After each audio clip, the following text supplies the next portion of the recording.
The Senate will come to order. The senators will please take their seats. Those not entitled to the privilege of the floor will please retire to the gallery.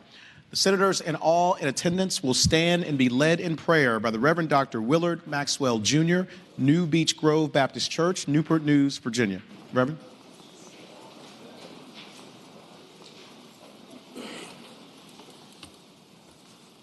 Let us pray. Lord, we come before you to claim your promise in 2 Chronicles 7:14. If my people who are called by my name shall humble themselves, pray, seek, crave, and require of necessity my face, and turn from their wicked ways, then will I hear from heaven, forgive their sin, and heal their land. We, the citizens of the Commonwealth of Virginia and the United States, are your people, called by your name. We desire to humble ourselves before you, asking that a spirit of humility be released in us. Thank you for a quiet and meek spirit, for we know that the meek shall inherit the earth. Search us, O God, and know our hearts. Try us and know our thoughts today. See if there be any wicked way in us, and lead us in the way everlasting. Lord, you stated that a house divided amongst itself cannot stand. Therefore, amid these divisive and polarizing times, we ask that you curate a spirit of bipartisan cooperation in the Commonwealth of Virginia and throughout our great nation. Forgive us our sins of judging inappropriately, complaining about and criticizing our leaders and fellow senators. Cleanse us, Lord, so that we may be fit to lead your people. Cleanse our lips so that we speak truth with conviction. Purify our hearts so that we pass legislation for the betterment of the people and not to gain money for our political campaigns. Lord, hear our prayer and cover our leaders in this great nation, from the president to the representatives to the Senate and our local leaders. We thank you for giving us the grace to lead. Amen. Amen.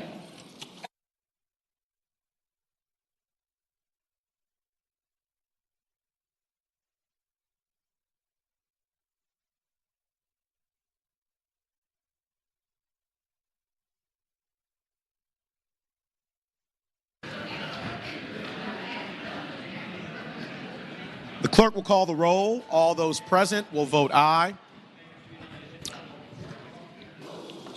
The clerk will close the roll. You have a quorum, Mr. President. Senate Journal for Friday, January 26, 2018. The senator from Petersburg, Senator Dance, moves that the reading of the journal be waived. All in favor of the waiving of the reading of the journal will record their vote aye. Those opposed, no. Are the senators ready to vote? Have all the senators voted? Do any senators desire to change their vote? The clerk will close the roll. Ayes 36, noes 4. Ayes 36, noes 4. The reading of the journal is waived. The clerk will report any communication from the House of Delegates. The senator from James City County, Senator Norman. Thank you, Mr. President. I respectfully move that we waive the reading of any communications received from the House of Delegates. Thank the senator. The question is, shall the reading of the communication be waived? All in favor of waiving the reading of the communication from the House of Delegates will record their vote aye. Those opposed, no. Are the senators ready to vote? Have all the senators voted? Do any senators desire to change their vote? The clerk will close the roll. Ayes 38, noes 2.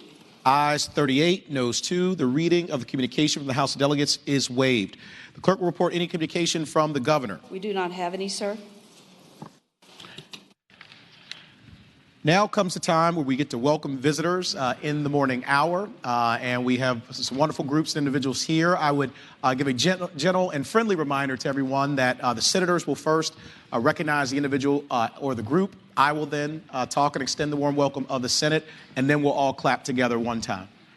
Okay? Fair enough? Great. The senator from Petersburg, Senator Dance. Thank you, Mr. President. I rise for an introduction. Thank you, Senator. You have the floor. Thank you. Mr. President, visiting us from the gallery today are the women of Delta Sigma Theta Sorority Incorporated. Today, we welcome all chapters from across the Commonwealth for their day of advocacy here at the General Assembly. Delta Sigma Theta Sorority Incorporated is a nonpartisan organization that was founded on January 13, 1913, by 22 collegiate women of Howard University.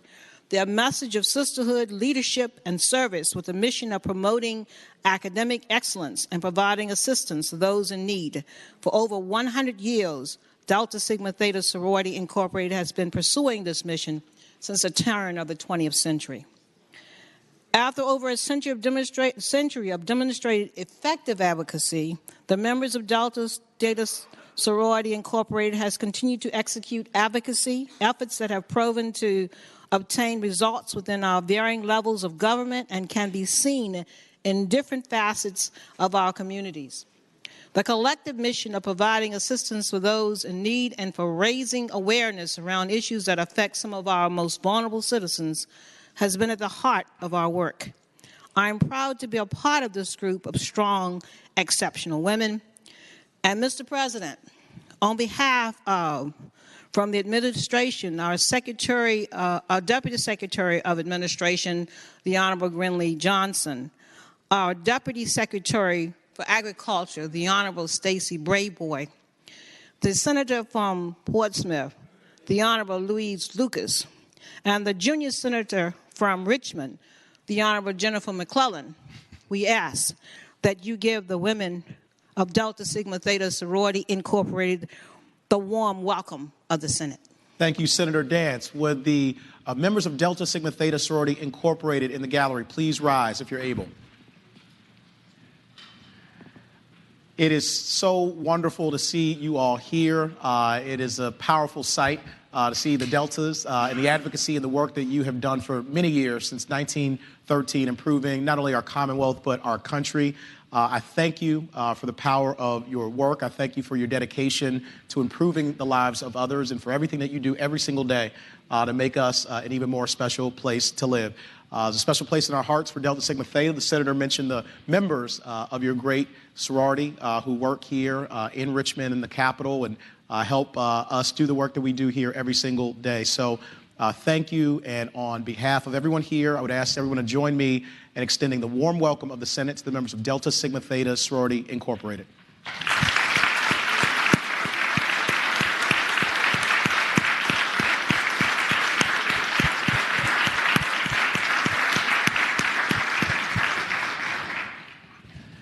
Senator from Hampton, Senator Locke. Thank you, Mr. President. I rise for two introductions. The Senator has the floor.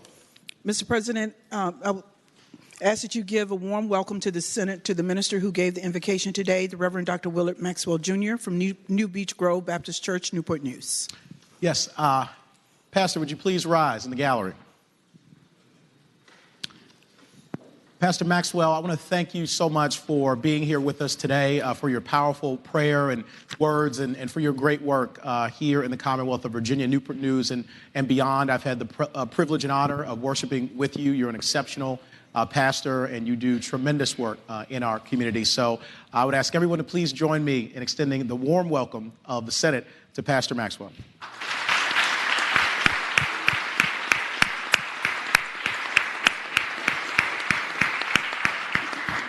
Senator from Hampton, Senator Locke. Thank you, Mr. President. Secondly, I would like for you to extend a warm welcome of the Senate to the Virginia AFL-CIO.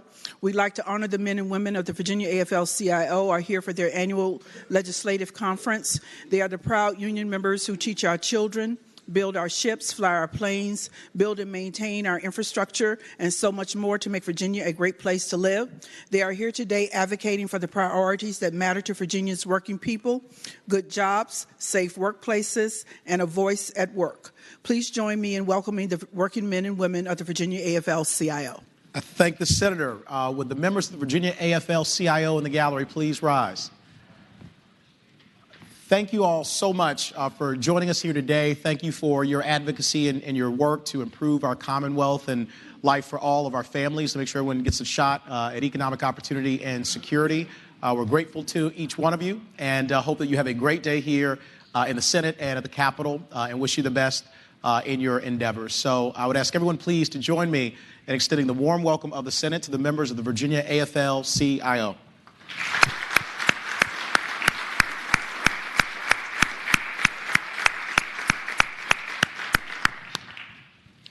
Senator from Prince William County, Senator McPike.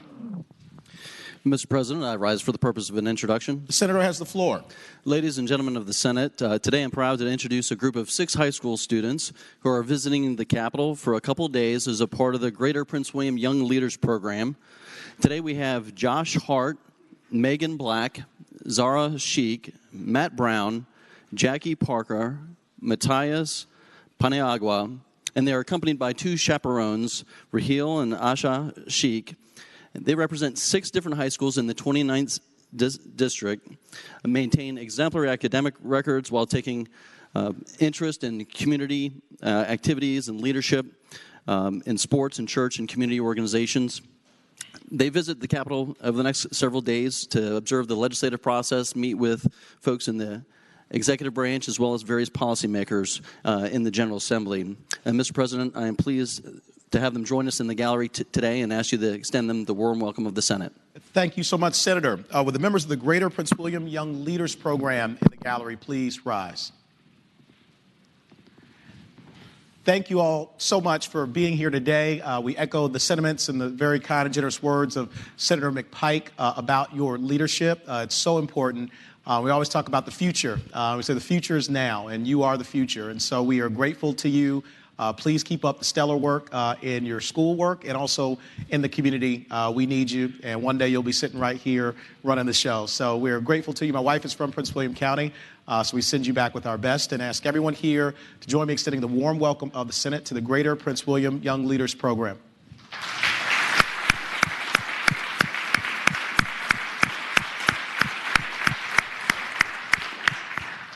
The Senator from Accomack, Senator Lewis. Yes, sir, Mr. President. Rise for an introduction. Senator has the floor. Mr. President, members of the Senate, visiting with us in the gallery today is longtime Norfolk public education advocate Peggy Scott with the Norfolk Council of PTAs. Accompanying Peggy is Janice Clore, who's also active in the PTA. And I hope it'd be the pleasure of the body to give them the warm welcome of the Senate. I thank the Senator. Would the members of the Norfolk Council PTA in the gallery please rise? Hello. It is wonderful to see you. Thank you for joining us here today in the Senate. Thank you for your work on behalf of our students and really all of our families, both in Norfolk and really around the Commonwealth of Virginia. We are grateful to you for your dedication and your commitment and wish you nothing but the best. So people, please join me in extending the warm welcome of the Senate to our members here for the Norfolk PTA.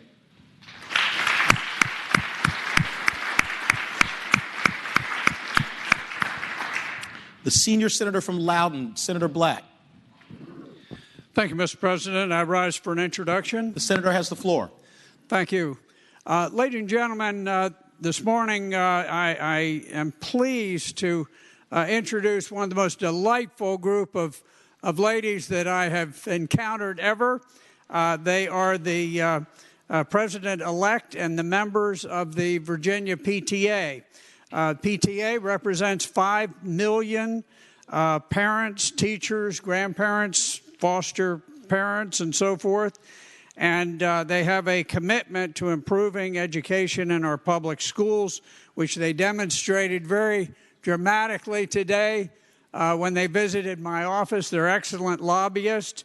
And so I would like to just introduce Donna Colombo, the Vice President-elect, Jenna Alexander, Lorraine Hightower, Kristen Kane, Krista Haggard, Serene Irani, Annie Tribby, and Alice Arnold. Wonderful, wonderful representatives of the PTA, and I thank them for coming, and I would ask that the Senate extend the warmest welcome to these ladies. I thank the senator. Would the members of the Virginia PTA in the gallery please rise, if you're able? Thank you all so much for being here. We, again, echo the words of the senior senator from Loudoun, very kind and generous words about you and your work and your effectiveness and your advocacy. We are grateful to you and everything that you do on behalf of our children and our families to make our Commonwealth such a wonderful place to live, to learn, and to grow up. And so we are grateful to you. Please keep up the great work. And I would ask everyone here to join me in extending the warmest welcome of the Senate to the members of the Virginia PTA.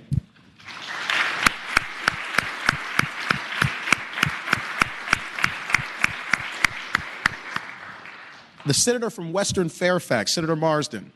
Thank you, Mr. President. Rise for the purposes of an introduction. Senator has the floor. This is a subset of what we just did, Mr. President, but there's a group here from the Nova District PTA members who are down here, have been friends of mine for a long time. We all know the wonderful work that they do, and I'd ask that you give the Nova members of the PTA the warm welcome of the Senate.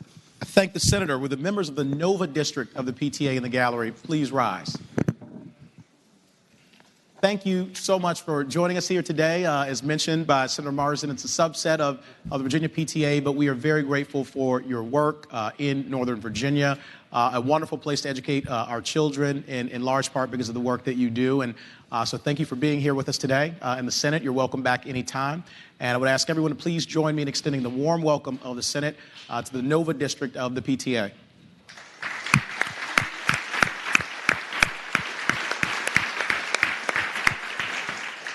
The senator from Eastern Fairfax, Senator Surville. Mr. President, I rise for an introduction. Senator has the floor.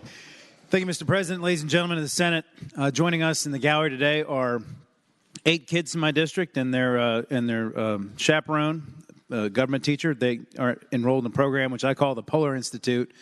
It's a program that I continued when I moved over here from the lesser body and named it after my predecessor, Senator Polar. But the idea is you heard from the senator from Prince William, is to immerse high school students in state government, state policy. They're going to tour this building. They're going to go meet with the governor. They're going to meet with you, Mr. President, I believe later today, if they haven't met with you already. They're going to meet with their elected officials and learn all about our state government. So joining us, we have Alex, I hope I say this right, Sizmizak from Hayfield Secondary School. We have Ruby Ford from Potomac Senior High School in Prince William County. We have Camille Santa Anna from my alma mater, West Potomac High School. We have Urvi Boudoir from Potomac Senior High School. We have Will Villatoro from Senator McPike's High School, Garfield High School. Hajira Ajgar from Thomas Edison High School. Cameron Clark, also from West Potomac. And Jenna Elshami, also from my alma mater, West Potomac. Their GPAs range from 3.4 to 4.3. There are participants in Boys and Girls State in our group. I think some of them have eyes on my office once they get done with their education. Mr. President, I hope you give them the warm welcome of the Senate. I thank the senator. Would the members from the Polar Institute in the gallery please rise with their chaperones? I know I want to clap too, but thank you guys for holding off. Thank you all so much for joining us here today. Senator Surville summed it up very nicely in terms of your accomplishments and your leadership and what you're doing here in the Commonwealth of Virginia. It's very special. We're very proud of each one of you individually. I know your families are very proud of you as well, your teachers and all those who are trusting and believing in you and really want to see you go very far in life. So when you want to run against Senator Surville, let me know. We'll talk about it in advance. But we really are very proud of each one of you. So I would ask everyone, please, to join me in extending the warm welcome of the Senate to the members of the Polar Institute.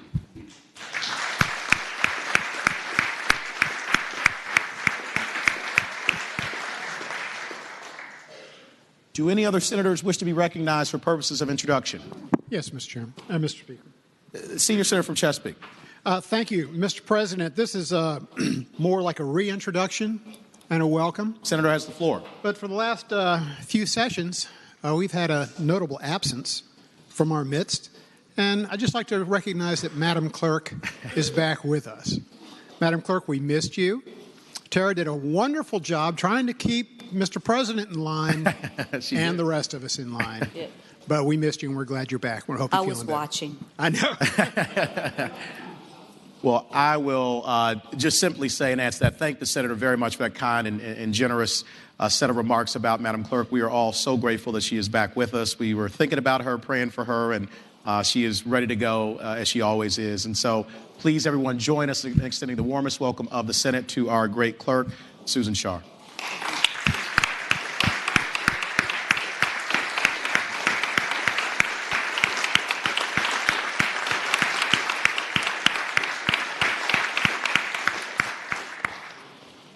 And I would simply add that her team is fantastic, as the senior senator from Chesapeake said. And so they kept this place running smoothly, even in her absence. Is there any other business to come for the morning hour? Seeing none, the clerk will call the calendar. Senate calendar for Monday, January 29, 2018. Uncontested calendar. Senate bills on third reading. The senator from James City County, Senator Norman. Mr. President, I respectfully move that all the Senate bills on the third reading on the uncontested calendar, including all Senate bills on pages 1 through 6, which would include Senate Bill 172 through Senate Bill 739, be placed on their final passage in the block. Any senator who desires to remove a bill from the block, please do so after the clerk has read the number of that bill. Thank the senator. The question is, shall the Senate bills on the uncontested calendar, third reading, pages 1 through 6, Senate Bill 172 through Senate Bill 739, be placed upon their final passage in the block, with the understanding that any senator desiring to remove a bill from the block will do so after the clerk has read the number of the bill. All in favor of the motion will say aye. Those opposed, no. The ayes have it. The motion is agreed to. The bills are before us in the block. The clerk will read the number of the bills. Senate Bill 172. Mr. President. Senator from Eastern Fairfax, Senator Servell. Could Senate Bill 172 be removed from the block? Without objection, Senate Bill 172 will be removed from the block. Senate Bill 37. Senate Bill 130. Mr. President. Senator Chase. Can Senate Bill 37 come out of the block, please? Without objection, Senate Bill 37 is removed from the block. Senate Bill 152. Senate Bill 471. Senate Bill 474. Senate Bill 485. Senate Bill 571. Senate Bill 716. Senate Bill 739. The question is, shall the bills in the block pass? That is all bills except for Senate Bills 172 and 37. All in favor of the passage of the bills will record their votes aye. Those opposed, no. Are the senators ready to vote? Have all the senators voted? Do any senators desire to change their votes? The clerk will close the roll. Ayes 40, noes 0. Ayes 40, noes 0. The bills in the block pass. Returning to Senate Bill 172. The senator from Franklin, Senator Stanley. Good afternoon, Mr. President. Nice to see you, sir. Good afternoon, Senator. Good to see you as always. Thank you, sir. I move that Senate Bill 172 pass. And speaking to that motion, sir. Senator has the floor. Thank you. Mr. President, members of the body, Senate Bill 172 builds on the Education Improvement Scholarships. That program was passed by this body and the other body and signed into law in 2012. Basically, that law in and of itself allows for children who are just above, at, or below the poverty level to receive scholarships to attend a private school in their area, and in thereby empowering their parents to make choices in the delivery of their education. It's a tax credit where people donate to scholarship funds, receive a tax credit for their donation, and then the scholarship fund turns and gives that scholarship to the student. What it had in 2012 was eligibility for kindergarten through 12th grade students. What this bill simply does is it allows for pre-kindergarten scholarship funds to be given. So when there are 4-year-olds that aren't served by pre-K, either public or otherwise, and the parents would like them to go to pre-kindergarten, that they're going to be able to go using these scholarships. I'm one of the Republicans that believes in pre-K, and I think this is the greatest opportunity for those, especially at or below the poverty level, to get a head start on education. And for those reasons, Mr. President, I renew my motion that Senate Bill 172 pass. Thank the senator. Do any senators wish to be heard on Senate Bill 172? Senator Chase, you rung in? Okay. Seeing none, the question is, shall Senate Bill 172 pass? All those in favor will record their votes aye. Those opposed, no. Are the senators ready to vote? Have all the senators voted? Do any senators desire to change their vote? The clerk will close the roll. Ayes 28, noes 12. Ayes 28, noes 12. Senate Bill 172 passes. On page 2, Senate Bill 37. Senator from Franklin, Senator Stanley. Thank you, Mr. President. I now move that Senate Bill 37 pass. And speaking to that motion, The senator has the floor. thank you, Mr. President, members of the gallery, members of the body. What we have in Virginia is an unfortunate situation where many probably aren't aware. I think many of us come from areas where a grocery store is right around the corner from us. We almost take it for granted. But ladies and gentlemen, I can tell you that there exists in Virginia what we call food deserts, large swaths of area that have no access to fresh, healthy foods, fresh lean meats, fresh vegetables, fresh fruits. And when you don't have access to that kind of fresh alternative, then what you're usually left with within that radius are minute markets, quickie marts, 7-Elevens where you can go in and they're not going to have fresh foods necessarily for you, but rather you're going to have foods that are less healthy and even unhealthy. Now, where I come from, this is a good bill because what we're trying to do is help and establish in those food deserts grocery stores. And by combining a private-public partnership, investing public dollars with private dollars in order to allow those grocery stores to go into areas that they necessarily would otherwise not go into. Those will provide healthy alternatives for families, allow our children in those areas to eat healthy, grow strong bodies and strong minds, and be productive citizens. Mostly, Mr. President, members of the body, you think about your grocery store as almost being the center of your community. Well, this will allow those to be the center of their communities and otherwise poor and underserved and underprivileged areas.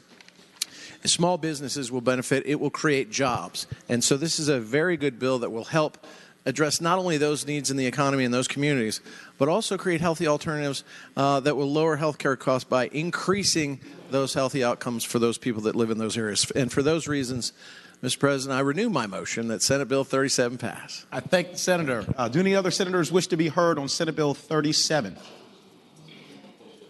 Seeing none, the question is, shall Senate Bill 37 pass? All those in favor will record their vote aye. Those opposed, no. Are the senators ready to vote?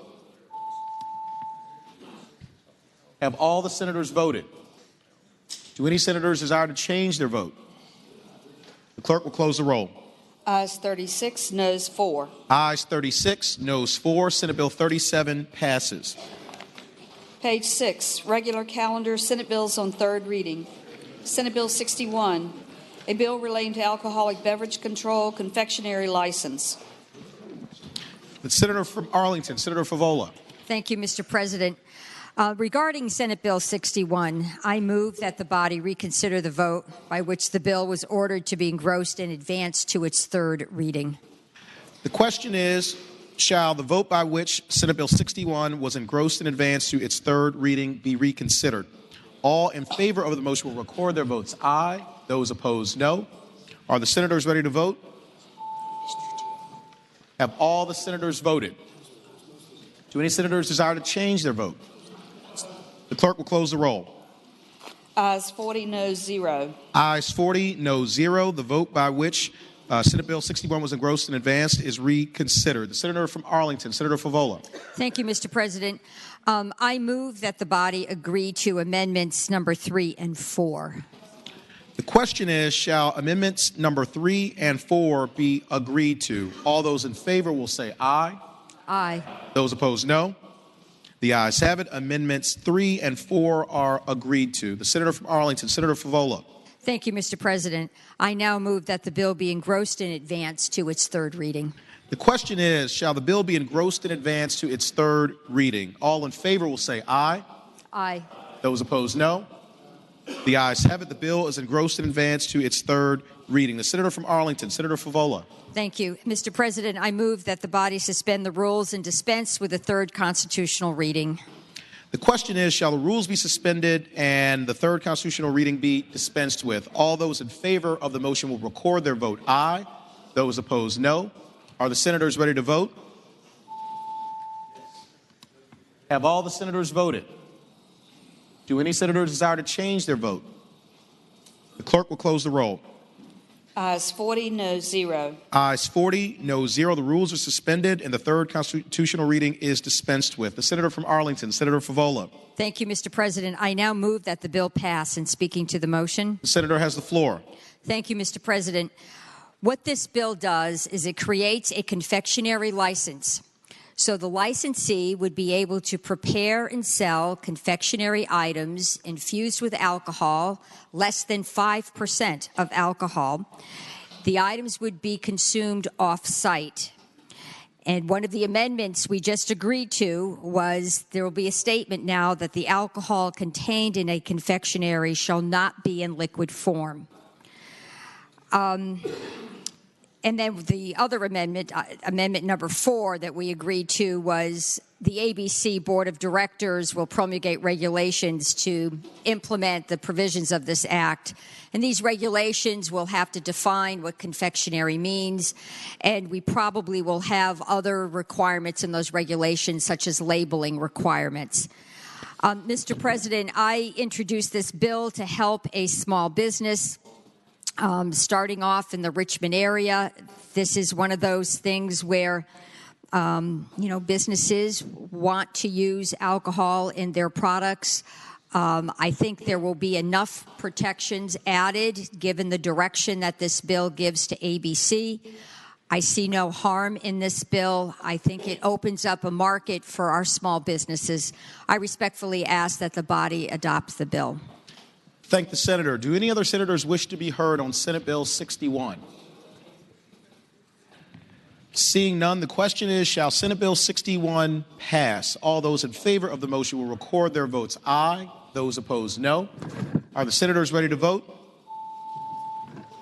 Have all the senators voted? Do any senators desire to change their vote? Clerk will close the roll. Ayes 33, noes 7. Ayes 33, noes 7. Senate Bill 61 passes. Senate Bill 192, a bill relating to the Virginia Lottery, interception of lottery prizes. Senator from Lynchburg, Senator Peake. Mr. President, I move that the bill pass. And speaking to the bill, the senator has the floor. Thank you, Mr. President. If the body will remember, we spoke about this bill on Friday. This will take proceeds from a lottery, if anyone wins a lottery over $25,000, and return those proceeds to TANF, Temporary Assistance for Needy Families. I move that the bill pass. Thank the senator. For what purpose does the senator from Eastern Fairfax, Senator Surville, rise? Speaking to the bill. Senator has the floor. Thank you, Mr. President. Ladies and gentlemen, on Friday, I know everybody's in kind of a hurry to get out of here, and I had to leave early for a funeral, and so I didn't want to extend the debate on this, but I just want to say a couple of things, three points I want to make really quick here before we vote this. Everybody is real clear about what we're voting for here. First of all, this has to do with TANF, and TANF was created during the Depression to help out mainly single mothers who end up having children and can't support themselves. And so make no mistake about it, that's who this bill targets, single mothers, because there's not a whole lot of other people that get it, all right? Now, under President Clinton, we added the welfare to work requirement, which basically, as part of that, we limited TANF benefits to 60 months, 5 years, which is also the look back on this. But as part of that, localities were also supposed to create subsidized child care programs, which Virginia did, but we've never funded them. And we've never funded them at the right rate. And so our subsidized child care waiting lists are massive in this state. In Northern Virginia, there's probably over 3,000 families waiting to get their services. And so that effectively forces people to go back to work within the 60 months. I mean, even earlier than that, because they really don't have a choice. And for a lot of these people, it's more expensive to work with child care than it is not to work, because child care in Northern Virginia is documented to be the most expensive in the United States of America. And it's expensive in a lot of other parts of the state. A lot of these folks don't have job skills to where they can even make enough money to pay for the child care so they can work. So what we're doing is creating this system which basically tells you to work, doesn't give you the money so you can work, and then if you go to work and you actually earn money and buy a lottery ticket and you are fortunate enough to win, you got to pay the money back. That to me is just horrific policy that targets one part of our population. And by the way, if we pass the Equal Rights Amendment, I think it would be a constitutional violation, but because that's not in the Constitution, probably can't sue for that. So we don't have to worry about that at least. Now, the second point I want to make is taxes, because lottery proceeds are, guess what, taxable. So if we pass this and it actually happens, somebody, they get off TANF, they go back to work, they get some money, they're not on TANF anymore, but they get a big lottery winning, now they got to go back and pay back TANF with their lottery winnings that they got to pay taxes on. And this bill doesn't say anything about making up for those taxes. So if you get lottery winnings of say, say $30,000, $40,000, $50,000, you're paying taxes at probably 25, 30% of that. The 25 you got to pay back, you're probably going to owe $3,000 or $4,000 of taxes, and we don't account for that in this bill at all. And the last thing I'll say, Mr. President, is to me there's a lot about politics in this. And listen, I'm not going to stand here and say that this bill is being introduced because anybody hates women. I don't think that's the case. I think this bill is a bill that is, I think there was a lot of talk back in the 80s under President Reagan. There was talk in the 90s under President Clinton.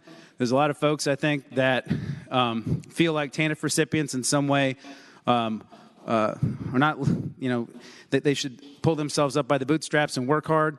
But the reality is that when we pass bills like this that have a particular focus on women, it makes women feel like we're not listening to them.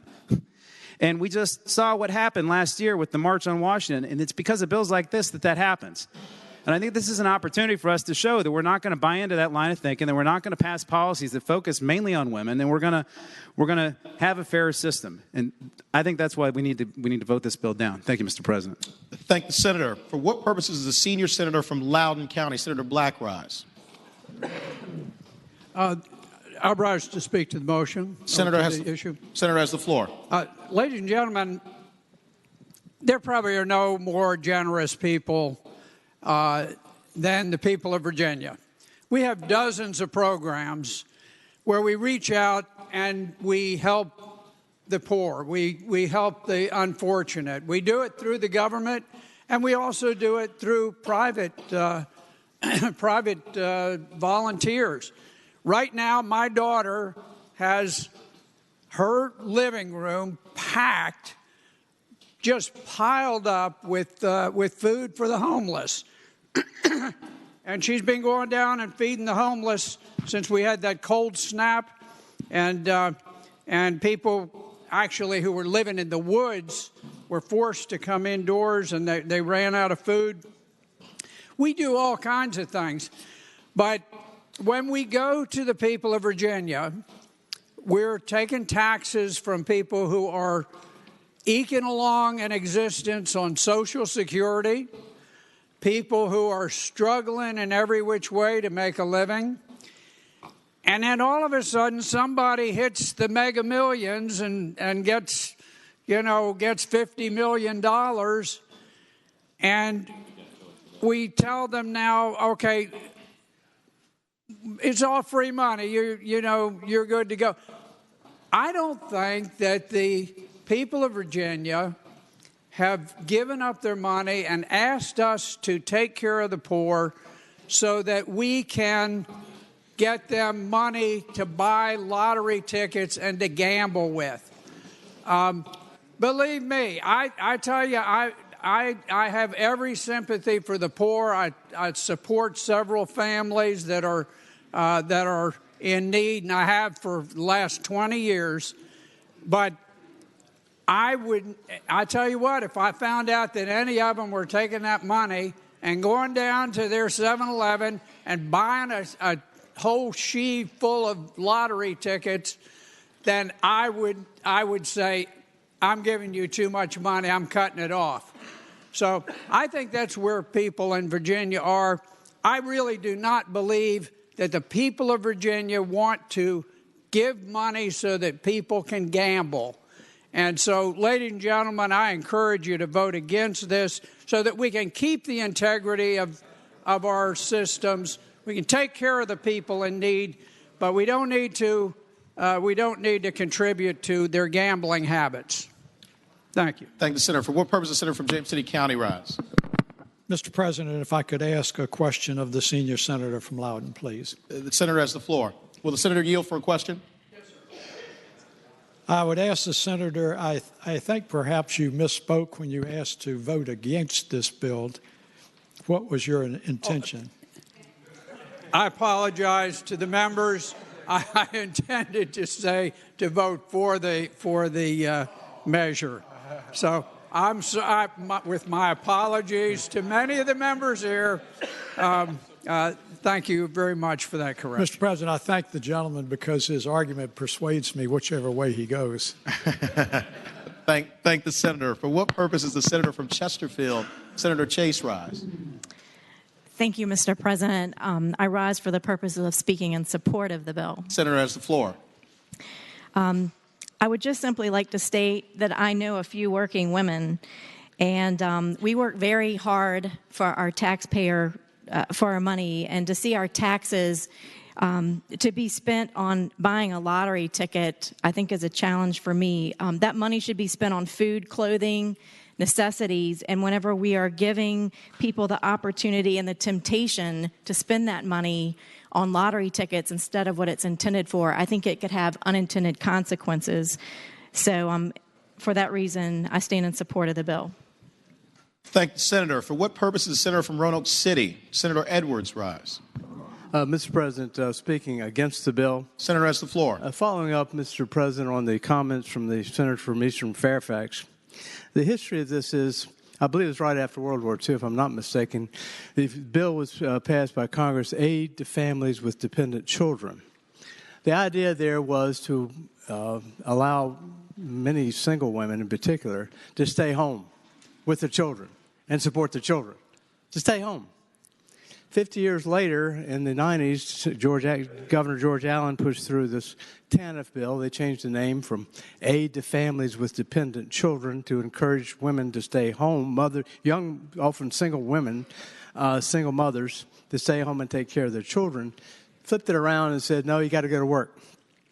And there's a work requirement. There's a 5-year requirement. After 5 years, you get nothing.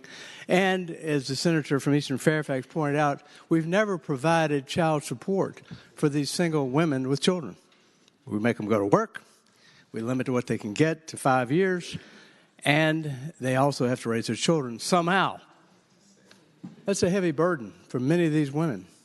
So what we've gone to, now they're down, we kicked them while they're down. Now let's kick them one more time.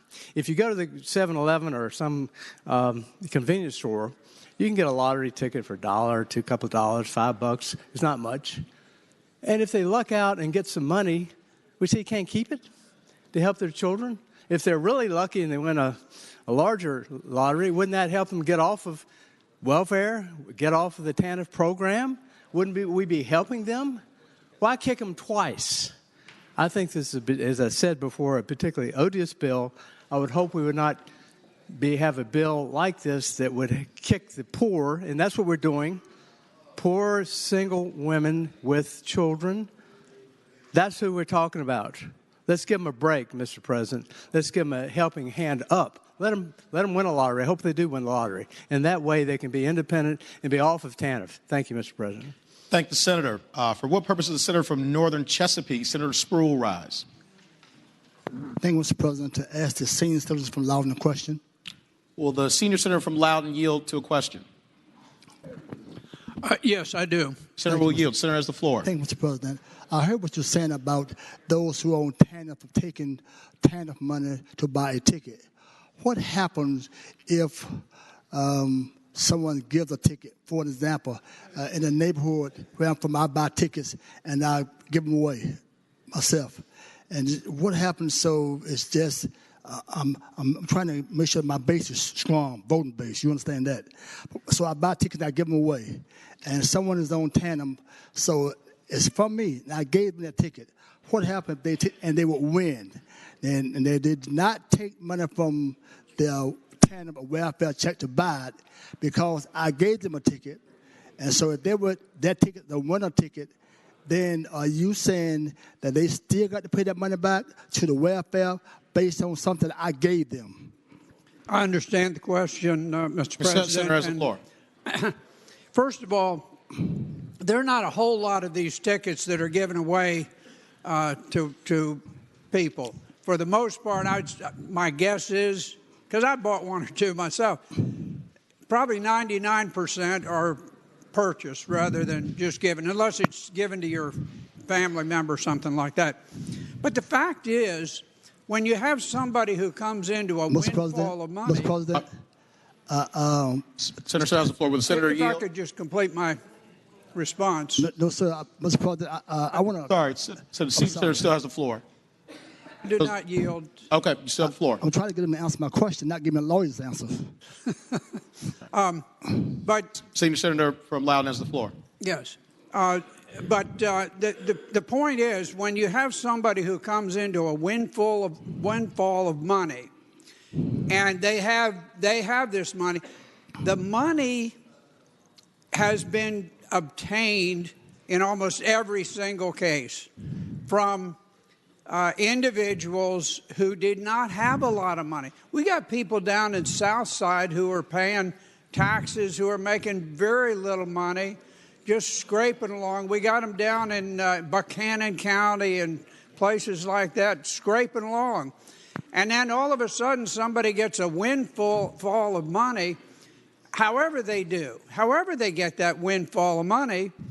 And I think that money that has been taken from the poor people of Virginia, and many of them are poor who pay these taxes, it ought to be paid back to them so that it can be recycled and that money can be used to fund TANF for other people who need it.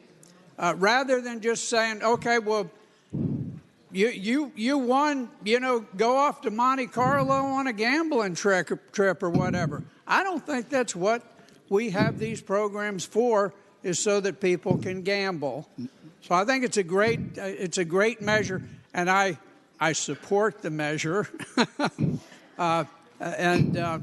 And I think my remarks have made it pretty clear. No, Mr. President. All right, thank the Senator. Senator from Chesapeake. Further question. Senator Sproul. Then I'm trying to understand. My question was, a person who is on TANF did not buy the ticket out of TANF money. They got the ticket because someone gave them a ticket. So it's not the money, it's not welfare money that they bought the ticket from. He gave the person a ticket from his money. And then it's a winner. I'm on welfare. I did not buy from my welfare money. He gave me that ticket. So my question is, so because he gave it to me and was not my money that I used, then is that my money? Do I have to still get part of it back to TANF from a ticket that's given to me? That's my question. Right. I understand the gentleman, and I would respond by saying that however an individual receives gambling money, whether it was their money that they spent, whether they got it some other way, if they receive gambling proceeds and they have been receiving welfare from the goodness of the hearts of the people of Virginia, I don't believe that they ought to just have this windfall and go out and not to support themselves, but to go out and have a spending spree which is what most people with lotteries do. Okay. Not all of them. Some of them are responsible. Yes, but many people just go out and they just spend until it's all gone. But in any event, I think if it comes from gambling, however they get it, whether they're the 99% that purchased the tickets or whether they're the 1% that got it in some other way, if it's gambling proceeds, then I think they need to reimburse us for that amount of money that we have given them out of the goodness of our hearts. Mr. President. Senator from Chesapeake. Further question, Mr. President? A further question? Yes. Will the Senator yield for further questions? Yes, I yield. Then if that's the case, then are we correct when we take money from the lottery and that's gambling money and we use that money for education and what have you, that's gambling, because it takes a person who can afford it, like all of us in here. We are gambling, buying a lottery ticket, and that money is used for this state, for education, for other things. So now, are you saying we are wrong for gambling, buying a lottery ticket, and to turn around in the state and use that money for education? Are we wrong? Are you doing the same thing? I think the difference, Mr. President. Senior Senator from Loudoun has the floor. I think the difference is that the education system is not gambling. The education system is receiving the proceeds from the gambling.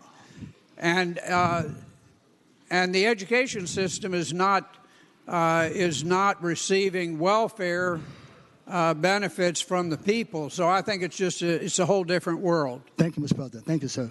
Thank you. Thank you, Senator. For what purpose does the senior senator from Fairfax, Senator Saslaw, rise? Mr. President, speak to the bill. Senator has the floor. You heard the example given by Senator from Loudoun about the person who would win $50 million ought to pay it back. That person wins $50 million. They're winning it in a multi-state lottery, and Virginia's getting $2.5 million, which more than pays back, I'm sure, whatever they got in TANF funds. The other thing, his constant reference, Mr. President, to the poor people in Southwest Virginia that are using their hard-earned tax dollars to go to subsidize these people on TANF. Well, let me tell you this. You can't have it both ways. I just watched that debate on Capitol Hill, and all I heard from the other side of the aisle, not this side, but across the river, all I heard was that the bottom 1% are paying 25% of all of our taxes, and the top 1% are paying 25% of all of our taxes, and the bottom 50%, who some of them spoke with great disdain, are only paying about 5% of our taxes. So you can't have it both ways. It isn't the poor people of Southwest Virginia, okay? And I'll tell you something. More than likely, if you want to get to where the money's coming from, it's coming from the people in your district, my district, Senator Howe's, and a few others, okay? And I don't resent these people doing this. We have this lottery, and it says you got to play to win. Guess what? We're getting what? Thanks to the constitutional amendment a few years ago of Senator Newman, we're getting what, $300-400 million a year into our education fund as a result of that, and $800 million, okay, and they're doing that because we're playing the lottery, and probably the people in the lower half of the economic spectrum are probably playing it a lot more than people who are well-to-do, but that's life. And if somebody wins the lottery, they ought to be able to keep the money. If that same person went over to Maryland and played at that MGM casino and hit the jackpot on the slot machines, they wouldn't owe Virginia, other than taxes, 5 cents. They wouldn't have to refund any money. And we ought not to be doing that here. So I would hope you'd vote against the bill. Thank the senator. For what purpose does the senator from Franklin, Senator Stanley, rise? Thank you, Mr. President. I rise to speak against this bill. Senator has the floor. Mr. President, members of the Senate, I just for fun, since the base level is $25,000, and so I looked and saw to see what would be the odds on hitting the $25,000 $2 scratcher. And ladies and gentlemen, let me say, and for Virginia Lottery, there are 4 still available. The odds of winning $25,000 off a scratcher is 1 in 1,101,600. We're going to find that person 1 in 1 million shot who might be receiving TANF. The odds grow even bigger. And think about it this way. Let's see if that TANF recipient was making about $300 a month. About average. That's about what TANF gives. It's not a pot of money. It is assistance, which is temporary. Let's say it's 2 or 3 years. By the time the state takes its taxes out, the federal government takes its taxes out, and we come chasing after that winner, they're going to have 0. And guess what? They're going to be back on TANF. Come on, man. I mean, are we really doing this? Ladies and gentlemen, it will be my pleasure. This is not a partisan issue. This is about taking care of poor people who get lucky, 1 in a million shot. Scratched off a $25,000 winner, and we're going to go, oh, and by the way, give it back. Come on. Ladies and gentlemen, I think we should kill this thing. And so I stand in opposition and will vote against this bill. Thank you. Thank the senator. For what purpose does the junior senator from Richmond City, Senator McClellan, rise? Thank you, Mr. President. Speaking to the bill. The senator has the floor. Mr. President, I just wanted to correct a misconception that's been stated on this House floor. Thanks to legislation passed. I'm sorry, Senate.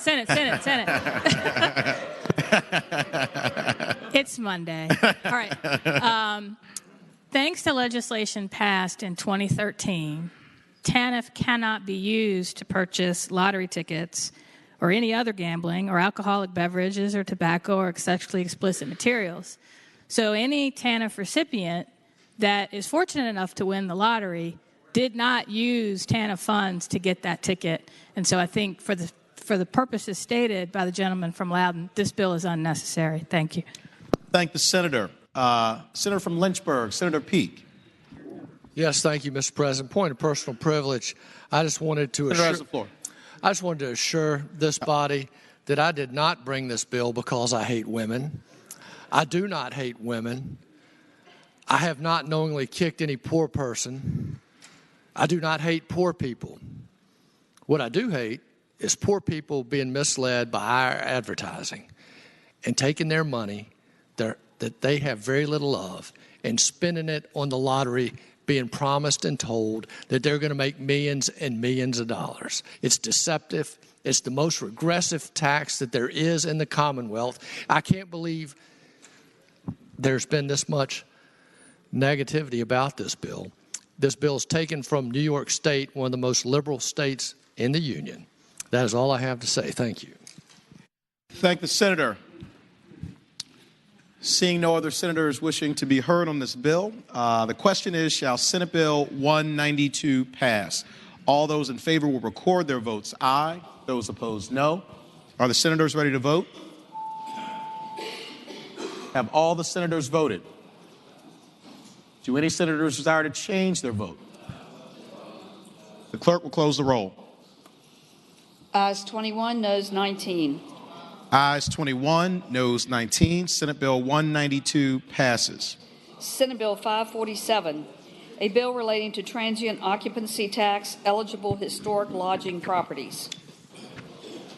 The senator from Augusta, Senator Hanger. Thank you, Mr. President. I first would move that Senate Bill 547 pass. I'd like to speak to that motion. The senator has the floor. Thank you, Mr. President, members of the Senate. Senate Bill 547 is a transient occupancy tax. And, Mr. President, I would say up front that this particular initiative with the transient occupancy tax is somewhat unique. But I think, Mr. President, that's what we're here about in dealing with the unique circumstances that our Virginia localities are confronted with. The particular property that's the subject of this particular piece of legislation is a historic property that's been in existence since 1766. And, Mr. President, I had the opportunity in the celebration of one of their anniversaries when the original family, the Ingalls family that owned this property, was in attendance. And it was their desire, and certainly the desire, I think, of everyone, particularly in the western part of the state, that this entity continue in place as the economic driver that it is for that region. Mr. President, this particular piece of legislation is unique in that it takes the transient occupancy tax and it allows the local government to impose an additional 5% occupancy tax, and they've passed a resolution in support of this piece of legislation that would allow them then to provide incentives to the property owners of this particular historic property to perform a major renovation. Mr. President, I would say that I initially was introduced to this concept, or at least talked to the representatives, the owners of this property, almost a year ago, and then during the spring and summer months, we had conversations about what could be done to basically make it possible, encourage, provide incentive for the ownership of this historic property to perform a major renovation, which in effect, we're talking in this right now in the range of about $75 million, which would be a significant commitment as an economic driver in this region of the state. Mr. President, I would say further that we passed this bill by Friday, and I was agreeable to that. Probably a mistake on my part, because there is, up to this point, there's been one primary member that has had some opposition, and I gave this learned attorney a whole weekend to prepare his opposition, and I think he's ready to go today, Mr. President, but we will make our case as well.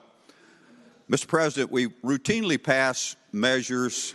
I say routinely. There are some, probably 7 or 8, who continue to vote against transient occupancy taxes, and I understand that if you have a problem with taxes in general. But we also have to look at the needs of a particular region, in this instance, a business that is extremely important to a locality. And with that, Mr. President, I will yield to the senator from Bath. I thank the senator. For what purpose is the senator from Bath rise? To speak to the bill, Mr. President. The senator has the floor. Mr. President, ladies and gentlemen of the Senate, I thank my colleague and friend, the senator from Augusta. This legislation comes at the request of the Board of Supervisors of Bath County. It would only affect one business in one county, the homestead. The homestead was owned by the Ingalls family from the 1890s until 1994. 1994, it was sold to Club Corps from Texas. They ran it for about 12 years. Their corporate assets were sold, so I guess they continued to own it to 2013. But after they sold the corporate assets, the property began to go down, and the company morale, the employee morale, was hurt. The company that owns the homestead now is the Omni Hotels. And since they've come back, morale has been restored. The home visitorship is up. A lot of good things are going well for the homestead. But the Omni has identified somewhere between $35 and $75 million worth of capital improvements that need to be made. The way this bill is gauged, the 5% transient occupancy tax would have to be matched by money from the Omni, and we think it would be in the range of $3 to $6 for every dollar raised that would have to be churned back into the property. This is incredibly important for the economic welfare of Bath County and, frankly, because of the employment at the homestead for the surrounding areas. I'd ask you to pass the bill. I'd move that it be reported or be passed, and I'll be glad to answer any questions. Thank the senator. I believe there's a pending motion for the bill to be passed from the senator from Augusta. For what purpose does the senator from Rockingham, Senator Obenshain, rise?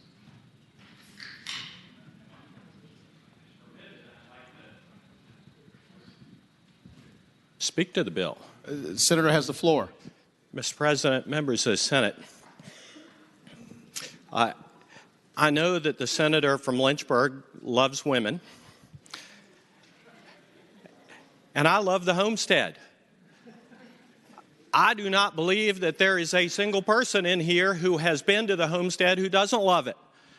It is a wonderful institution, as the senator from Bath pointed out and senator from Augusta pointed out. It's been around and been part of Virginia's history and legacy for over 2 centuries. And it has developed wonderful goodwill.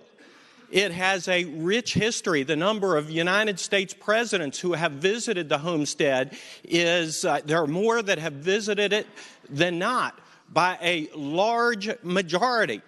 The people of the homestead, I mean, they are wonderful people, and they make you feel so welcome and at home when you visit. Woody, when you walk into the dining room, he doesn't know me from Adam, but gosh, it sure seems like he does. And I've been there just a few times, and I want to point out that, you know, I didn't grow up going to places like the homestead. I can remember only one vacation in which I ever spent the night in a hotel during my years growing up. My dad, when he was growing up, his brothers and sisters tell me that they remember only one occasion when they went on a vacation and went to a hotel, and they went to a place. Senator Sasslaw is probably the only one in here who remembers it, but at Tyson's Corner, there was a little place called Chinchilla Villas, which was a little getaway where they had a chinchilla farm at Tyson's Corner. And my grandparents took my 3 uncles and my dad, and that was their vacation. So when we started going to the homestead for Bar Association events, you know, it was something else. And I fear that, you know, we, like many other people in this room and around, you know, maybe have ruined our children, because we used to go to the homestead and they were so nice and so generous and so welcoming that when we'd go in, we have 2 children and we'd look around the room and see, there's not place for a rollaway bed to fit in this room. So Suzanne would get on the phone and call down to the desk and say, I've got 2 children and, we're wondering whether there's maybe something you can do to accommodate us. And they say, well, Ms. Obenchange, certainly we can take care of you. And they would promptly move us out, move us into a bigger room, and make us feel like kings and queens. And it was so nice that I remember when my daughter was about 7 years old, we went to DuPont Circle, to a national hotel up there, and we walk in, and my 7-year-old daughter puts her hands on her hips and looks around and goes, Mom, this room's a dump. Call down and ask for a better room. Thinking she's at the homestead. And we knew right then we had ruined our children, absolutely ruined our children. Those are the kinds of memories that we have about going to the homestead. I mean, it is a wonderful, wonderful place. But I want to tell you that this is not the kind of hospitality that Virginians deserve. Think about what it is that we're doing here. I mean, the homestead needs to upgrade and modernize, if I hear accurately. They need some money to do it. And this Texas corporation that has bought the homestead has said, how do we do this? How do we do it? How do we do it? Well, we could raise our rates by 5%. And they go, nah, we'd really rather not do that. We'd really rather not do that. So what have they done? They've come up with a really creative idea. They said, we'll get the General Assembly of Virginia. We'll come to the Senate and the House of Delegates and say, you all can impose this 5% tax. And this is unlike any tax I've ever heard of in Virginia. This is a tax that applies to one hotel. And it doesn't go to Bath County. It doesn't go to, well, Bath County isn't even named in this. Neither is the homestead. But make no mistake about it, this is one company, one county. And this 5% tax is imposed on the guests at the homestead. And you know what happens with that money? It goes right back to the homestead. It comes out of the pocket of the guests and then goes right back into the pocket of the homestead. Now, guests at the homestead, are they told about this when they look at the website and say, my goodness, the homestead's been able to hold its price down for years? Well, indeed they have. Are they told about it when they check into the homestead and are given the rate information? Absolutely not. When they're told about it is when they get their bill, when they check out and see that they have been taxed on not just the room charge, but as I understand it, every charge that they had while they were there, dinner and anything else that they may have charged while they're there, is tacked on when they check out. And I, for one, would say, holy smokes, where'd that come from? Well, it came from the General Assembly. It's their fault. It's not our fault. It's tax imposed by the Commonwealth of Virginia on people who stay here. Well, that's not entirely honest. It really isn't entirely honest. And, one of the more extraordinary aspects of this, other localities, when they pass a tax like this, take the city of Richmond, for example. When it imposed a tax for the purpose of building the convention center, the convention center, as I understand it, has been built and paid for, but that tax is still being collected.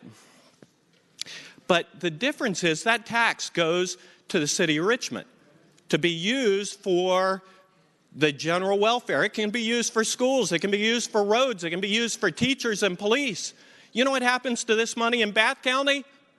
After these improvements to the homestead are made, they continue to go to the homestead forever. There is no provision for it stopping or for it going to pay for teachers or roads or anything else. It continues to go to this Texas corporation forever. This is not the way we treat guests in Virginia. It is not an honest way of dealing with the problems of this Texas corporation. It is not the Virginia way, and we should not be complicit in tricking guests who come to Virginia and come to our hotels. So with that, Mr. President, I would urge the members of this Senate to treat guests to Virginia the way that the institution, the memories of the homestead have treated us for years and years, treated us with respect and dignity, and not trying to trick them. So, Mr. President, if they need to make improvements, I'll continue to go. Heck, I had a sister who just got married at the homestead. I probably, over the past couple of years, have spent a lot of money there. And I'll continue to go. And I wager that a lot of other people will too. So I hope that we have many more memories there. I hope that the goodwill continues to accumulate, but this is not the way to do it. I thank the senator. For what purpose, the senator from Bath rise? Mr. President, I'd like to speak to the bill. Senator has the floor. Like my friend from Rockingham, I don't remember ever going to a hotel on vacation when I was a child. My memories of the homestead are when the Ingalls family owned it. They would sponsor for the Little League, buy our uniforms and send us to Washington, D.C. to see Major League Baseball games, my first baseball games, Major League. They would sponsor junior and senior prom. Imagine this. Kids, people who I've known all my life that I care about deeply, have spent their lives working at the homestead, but for one night when they were a junior, one night they were a senior, they went to a prom at the homestead and enjoyed the luxury of that place. I urge you all to look at this legislation because unlike what the bill described by my friend from Rockingham, this bill requires the local governing body, which requested this legislation, to hold a public hearing and adopt an ordinance. The local governing body, the county, collects the money. It's returned to the historic property of the homestead for renovations. It's matched by private money. This money generated, I don't want you to think that this is going to make anybody wealthy. It's going to raise about $1 million to $1.5 million a year. So to get the improvements done there in any sort of rapid fire time, it's going to have to be matched significantly by private dollars. And I asked specifically the homestead why they couldn't raise their rates. I asked them also how many of their guests were from in-state, how much of the money spent on the rooms came from out of state. Well, it's about marketing. They raise their rates. That's what a lot of people look at when they're trying to have groups booked for various events, and the homestead wants to keep their rates at a competitive level. In this process, we go to events all over the country. You go to Chicago, you go to New York, you go to other similar type resorts, and you're going to pay significantly more than this in transient occupancy tax. Another thing that I urge you to look at in the bill is that it only applies to the room rate, and that's on line 22. The other thing that I mentioned just a second ago is I asked the folks at the Omni to give me a rundown on the last 3 years for their guests.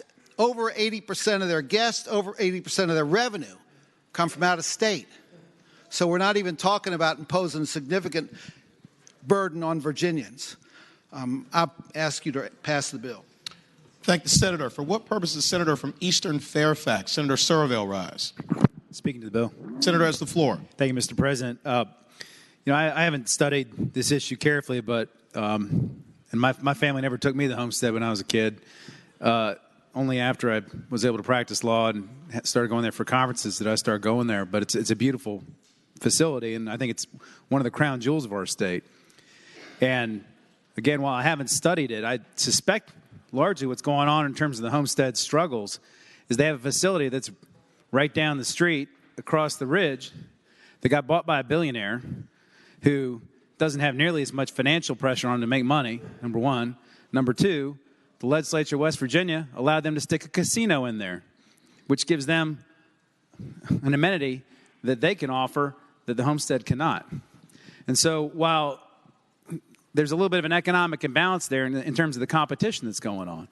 And so, if the homestead needs some help to be saved, I think we ought to save it. I mean, it's a place that has a lot of history to our state. It's been around since the 1700s. And it's really a crown jewel in terms of hotels in this state. And if this is what they need, I think we need to seriously consider it to level the playing field while they fight against this billionaire and its casino right across the mountain. So I'd hope we support the bill. Thank you, Senator. For what purpose is the junior senator from Virginia Beach, Senator D. Steph, rise? Mr. President, parliamentary inquiry. Senator? Is this specific legislation that would require 2/3 of a vote? The answer is no. Thank you, Mr. President. Thank you, Senator. For what purpose is the senator from Augusta, Senator Hanger, rise? Thank you, Mr. President. If no one else desires to speak, I would close out. Do any other senators wish to be heard on Senate Bill 547? Okay. No. Okay. Thank Seeing you, Mr. none, President, members Senator of the Hanger Senate. has the floor. Thank you, Mr. President, members of the Senate. Just to wrap it up a little bit here, this is an important business to the citizens of this part of Western Virginia, specifically to Bath County. And it's an important decision for us to make to incentivize this investment because, of I understand now, there are over 800 employees in that region that work at this particular hotel. Mr. President, I think there are a number of ways that we've incentivized these types of properties. In fact, we have other ways that we've done several. I've done one myself.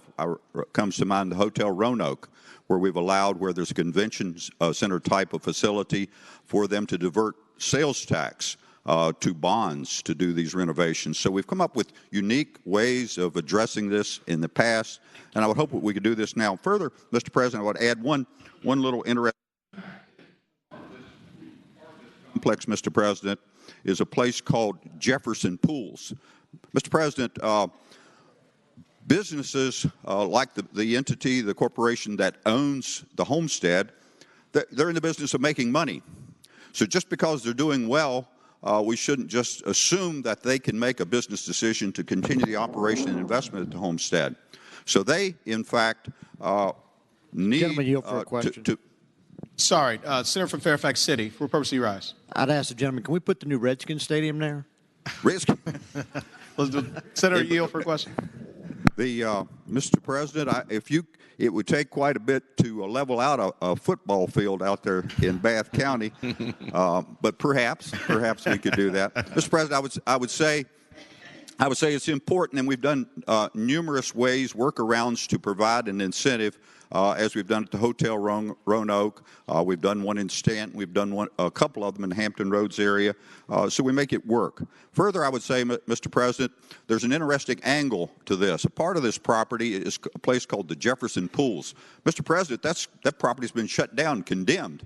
And it's important because history will show you that Thomas Jefferson himself went there and bathed in those pools to get the kind of incentive he needed to write the Declaration of Independence and to design this capital that we're in currently, Mr. President. And if they can do this, make this investment, they're going to fix those pools up. So let's do this for Thomas Jefferson, Mr. President. I thank the senator. Do any other senators wish to be heard on Senate Bill 547? Seeing none, the question is, shall Senate Bill 547 pass? All those in favor will record their votes aye. Those opposed, no. Are the senators ready to vote? Have all of the senators voted? Do any senators desire to change their vote? The clerk will close the roll. Ayes 26, noes 13. Ayes 26, noes 13. Senate Bill 547 passes. Senate Bill 779, a bill relating to enforceability of non-competition agreements that restrict the right of a physician to practice medicine. The senator from Franklin, Senator Stanley. Thank you, Mr. President. It's been a busy day over here. Mr. President, Senate Bill 799, I have a motion on that at this time. There have been some issues that have come up after this bill passed out of Commerce and Labor, and based on the questions that were raised, I think it's probably wise that we re-refer this bill, Senate Bill 779, back to Courts Committee and the Committee on Courts of Justice. question is, shall Senate Bill 779 be re-referred to the Courts of Justice Committee? All in favor of the motion will say aye. Aye. Those opposed, no. No. The ayes have it. The bill is re-referred to the Courts of Justice Committee. Senate Bill 144, a bill relating to form of ballot, party identification of candidates. Senator from Northern Chesapeake, Senator Spruill. Thank you, Mr. President. Mr. President, Senate Bill 144 provides that any candidate, constitutional officer who is running for office in a primary, that they be placed on the ballot. This comes from the fact that members who are running any party, if they're running the primary, then they're running the primary, but then on election day, their name is not put on the ballot. It comes from a race in Norfolk where a person was challenged in a primary. And then the person who lost also ran in the general election because the general election is not put on the ballot. So the question was asked, why do you require a person to run in a primary, regardless of which party? If I'm running a primary, and then if I win, then why I'm not on the ballot and that office I'm running for? So this is saying in those constitutional offices, you run in the primary. If your city law be running the primary, that you be put on the ballot, whether it's a DRR or independent. I move the bill pass. Thank the senator. Do any other senators wish to be heard on Senate Bill 144? Seeing none, the question is, shall Senate Bill 144 pass? All those in favor will record their votes aye. Those opposed, no. Are the senators ready to vote? Have all the senators voted? Do any senators desire to change their vote? The clerk will close the roll. Ayes 28, noes 12. Ayes 28, noes 12. Senate Bill 144 passes. Senate Bill 150, a bill relating to elections, ascertainment of results by the Electoral Board, write-in votes. The senator from Roanoke City, Senator Edwards. Mr. President, I move that the bill pass, and by way of simple explanation. Senator has the floor. This is a simple technical bill that simply provides when there's more than one independent candidate for office, who comes first on the ballot.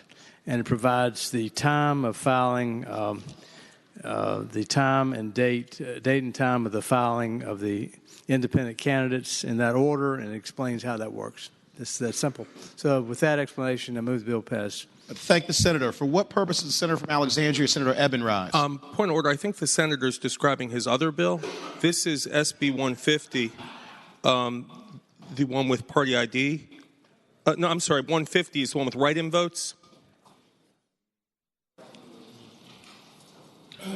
Senator from Roanoke City, yield for a question. Mr. President. Senator from Fauquier, Senator Vogt. For what purpose is Senator rise? Just by way of explanation, while the senator from Roanoke City recalls the bill, he had a lot of bills up, and he was sick. So we did a great job. In fact, the senator from Bath did a fantastic job carrying the legislative load for the senator from Roanoke City. But what this bill did is it clarified in a much more simplistic way after we worked on the bill to help determine in which manner people will appear on the ballot for purposes of a write-in. Is that the wrong bill, too? Oh, sorry. Mr. President. Oh, for purposes of how, I understand, sorry. For purposes of write-in votes, and this was a bill that was heard by P&E, and it was so complicated by the numeric formula through which this was used that it didn't pass last year. I actually carried that bill unsuccessfully. Senator Edwards carried it this year, and with the support of the registrars, we were able to pass it out of committee. And what it does is it has to do with the method of reporting the write-in votes when it is below a certain threshold. It does not in any way undermine the ability of the press to determine who those write-ins are, but it makes it much easier for the registrars to, in an effective and efficient way, manage the write-in process. So sorry for the added confusion. Thank you, Senator. The senator from Roanoke City, Senator Edwards. Yeah, thank you, Mr. President. I guess I'm having trouble seeing here. It's 150 versus 153. Yes, it was passed out when I wasn't here the other day, and it does basically raise the threshold for actually identifying who the write-in candidates are from 5% to 20%. That's all it does. And it was requested by a number of registrars. Thank the senator. For what purpose does the senator from Fairfax City, Senator Peterson, rise? Rise to speak against the bill. Senator has the floor. Mr. President, ladies and gentlemen of the Senate, 20% is a pretty high threshold for counting a candidate's ballots. You might remember in my youth, or actually it wasn't my youth, but 1992, we had a presidential candidate who got 19% of the voters. His name was Ross Perot. That was a pretty major candidacy. A lot of people voted for him. And to think under this bill, if he had been a write-in candidate, we wouldn't even have counted the votes. It just would have been scrubbed along with Mickey Mouse and Chap Peterson and what other, obscurity person that got their name on the ballot. So I think 20% is a little high. I don't know if 5% is the right number. I know a lot of registrars complain about having to count these numbers. I know in my last election, I ran unopposed and gave up over 5%, which, should be some type of barometer of my own efficacy. But the bottom line is 20% is way too high. I think if there's a sufficient write-in campaign, it should be enumerated by those people that are there to count the votes, and that's what they should be doing in that situation. Thank the senator. For what purpose does the senator from Alexandria, Senator Eben, rise? To speak against the bill. The senator has the floor. SB 150 is actually a one-word bill. It changes the word 5 to the word 20, and even though it's a one-word bill, it's a bad bill.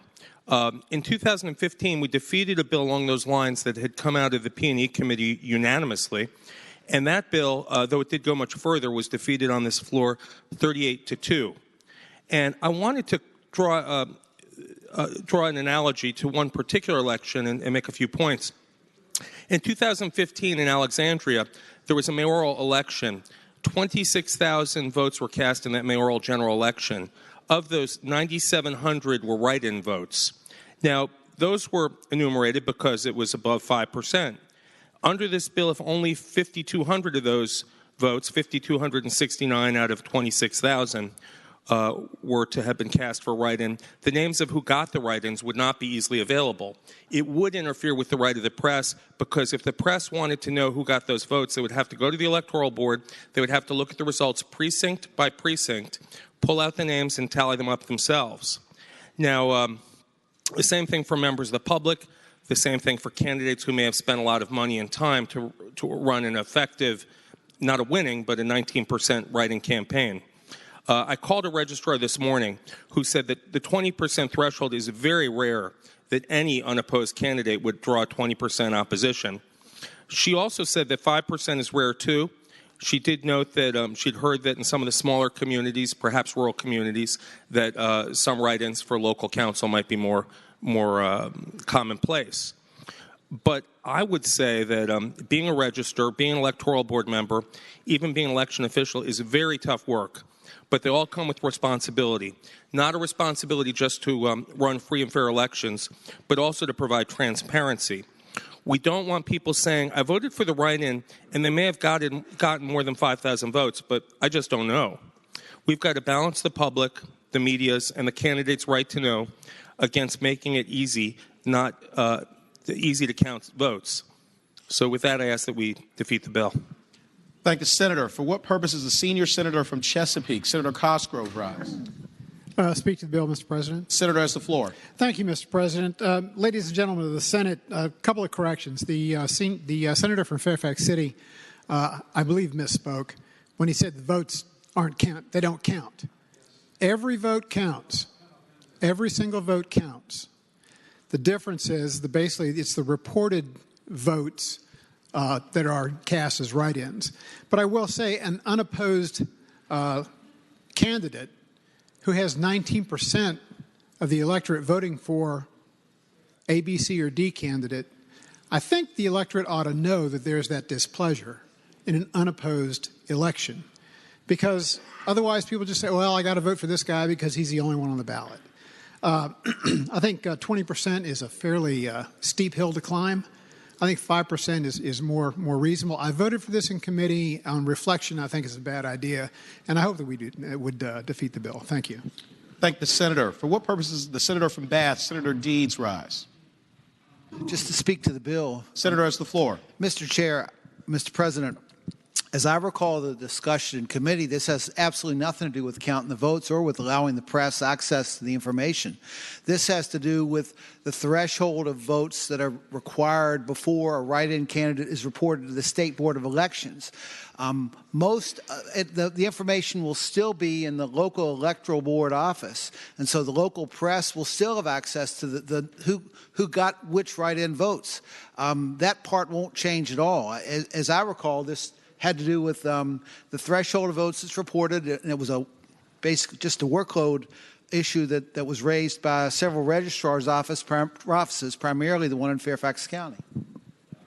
Thank you, Senator. For what purpose is the senator from Fairfax City, Senator Peterson, rise? I rise to speak twice against a bill. Senator has the floor. I don't do this too often, but if they're going to count the votes anyway, then what is the point of this bill? All they have to do is just report the results of their counting. So it's gone from at least being a labor-saving bill to being a totally useless bill. I hope we defeat it. Thank the senator. For what purpose is the senator from Fauquier, Senator Vogel, rise? Thank you, Mr. President. Just by way of clarification, because I do think that there is a huge amount of confusion about the bill. Senator has the floor.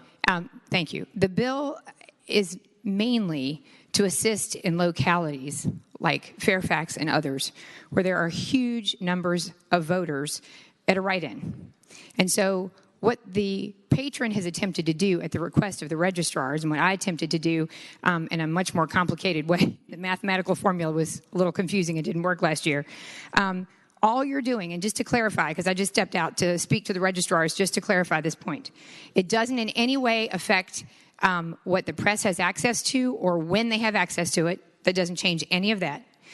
It simply changes the threshold from 5% to 20% at the time of certification about whether or not the names will be supplied or just the number of write-in votes will be supplied. At a subsequent time, every single name is actually supplied. All of that is provided in the exact same way. It's only in what you send to Richmond at the certification time. It is often the case that when it's a write-in and there are thousands and thousands of write-ins, it might be in an unopposed election.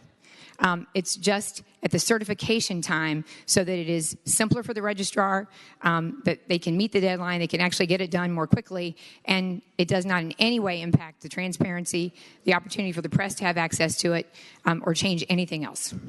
Thank you, Mr. President. Thank the senator. For what purpose is the senator from Alexandria, Senator Eben, rise? Reluctantly, just to clarify a few points. Senator has the floor.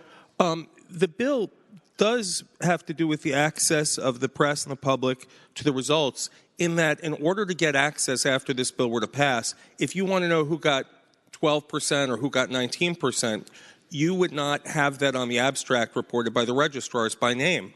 You would have to go to the electoral board, and in the case of perhaps a General Assembly member who runs for office across several localities, you'd have to go, in my case, to Alexandria, Arlington, Fairfax, to the electoral board offices and ask to see the precincts where it shows how many votes. You would know how many total write-in votes were cast, but you wouldn't know how many were received by each candidate. So it is a transparency bill, and the reason the registrars want this is because it's a lot of work to figure out who got 19% of the vote. But sorry, if the voters vote for someone to get 19% of the vote, they have the right to know who that was.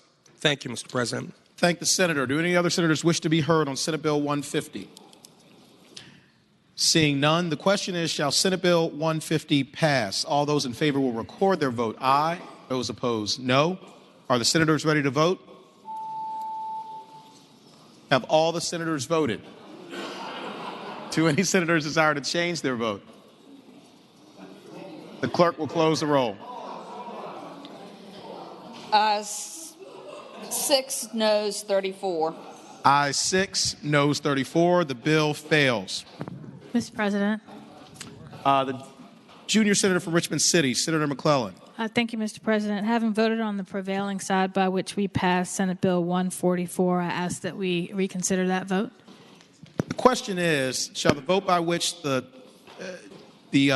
Senate Bill 150, Senator? Sorry, Senate Bill 144 was passed be reconsidered? All in favor of the motion will record their votes aye. Those opposed, no. Are the senators ready to vote? Have all the senators voted? Do any senators desire to change their vote? The clerk will close the roll. Ayes 40, noes 0. Ayes 40, noes 0. The motion is agreed to. Mr. President. Senator from Northern Chesapeake, Senator Spruill. Thank you, Mr. President. I move that the bill pass. Senator from Northern Chesapeake moves that Senate Bill 144 passes. All those in favor of the motion will record their vote aye. Those opposed, no. Are the senators ready to vote?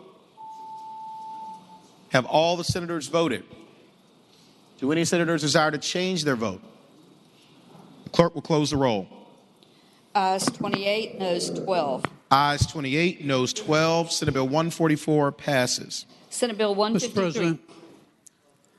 Senior Senator from Loudoun County, Senator Black. Having voted on the prevailing side by which we passed Senate Bill 547, I move that we reconsider that bill. The question is, it's on page 7 for everyone. On page 7. The question is, shall the vote by which Senate Bill 547 was passed be reconsidered? All in favor of the motion will record their votes aye. Those opposed, no. Are the senators ready to vote? Have all the senators voted?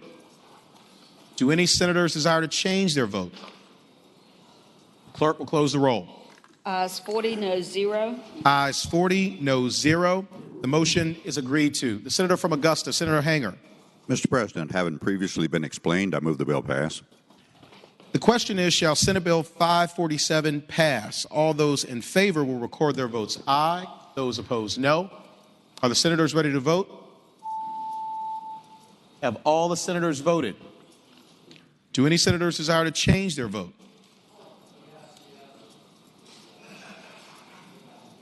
The clerk will close the roll. Ayes 25, noes 15. Ayes 25, noes 15. Senate Bill 547 passes.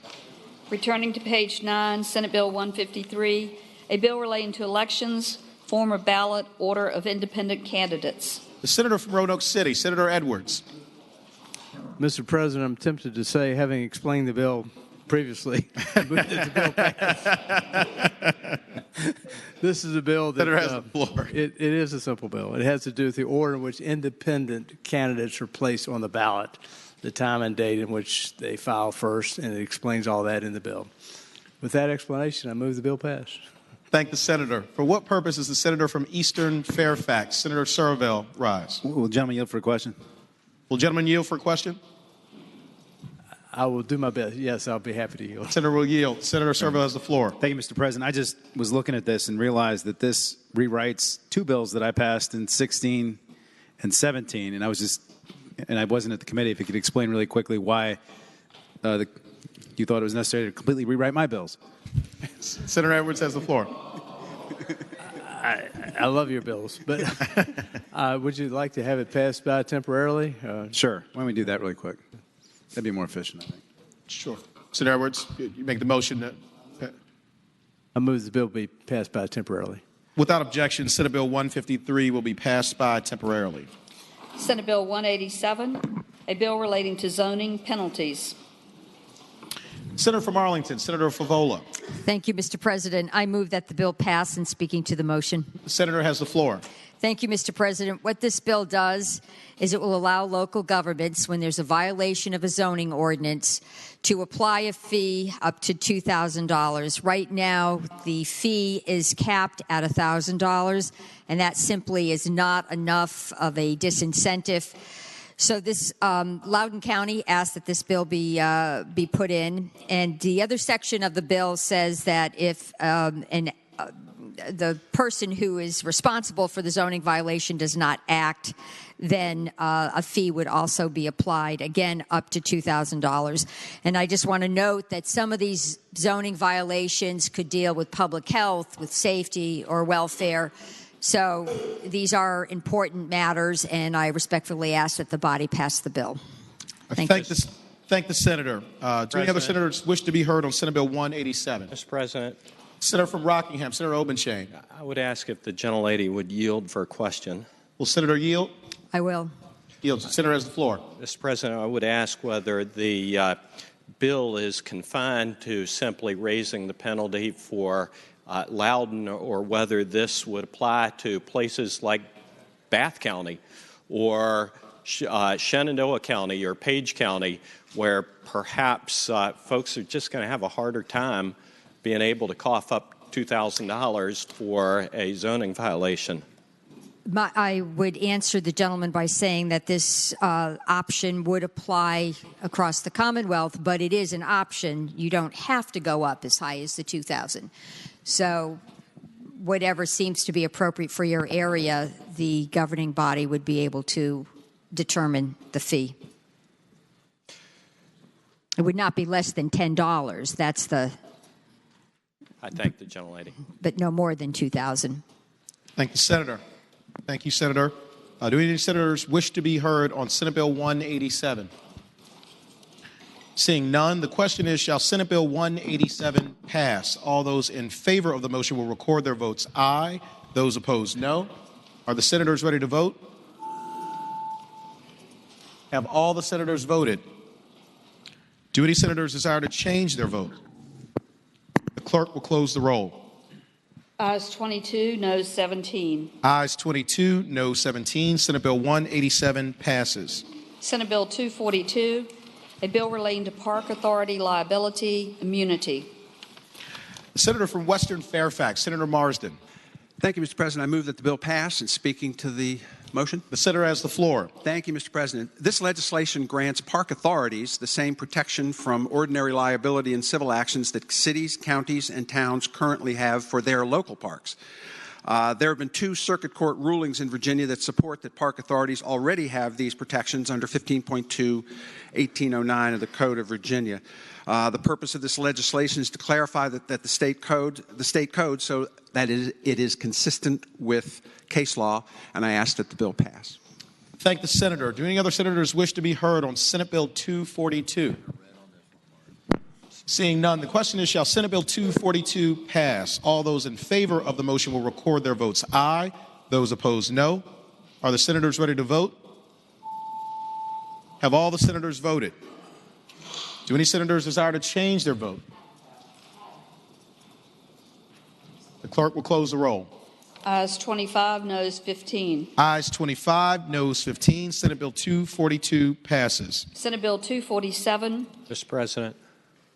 Senator from Rockingham, Senator Obenshain. Before we move on, could I, having voted on the prevailing side by which Senate Bill 150 failed, I would ask that we reconsider that vote.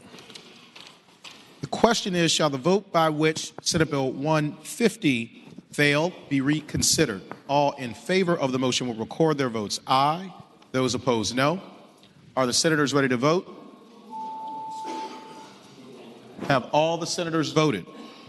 Do any senators desire to change their vote? Clerk will close the roll.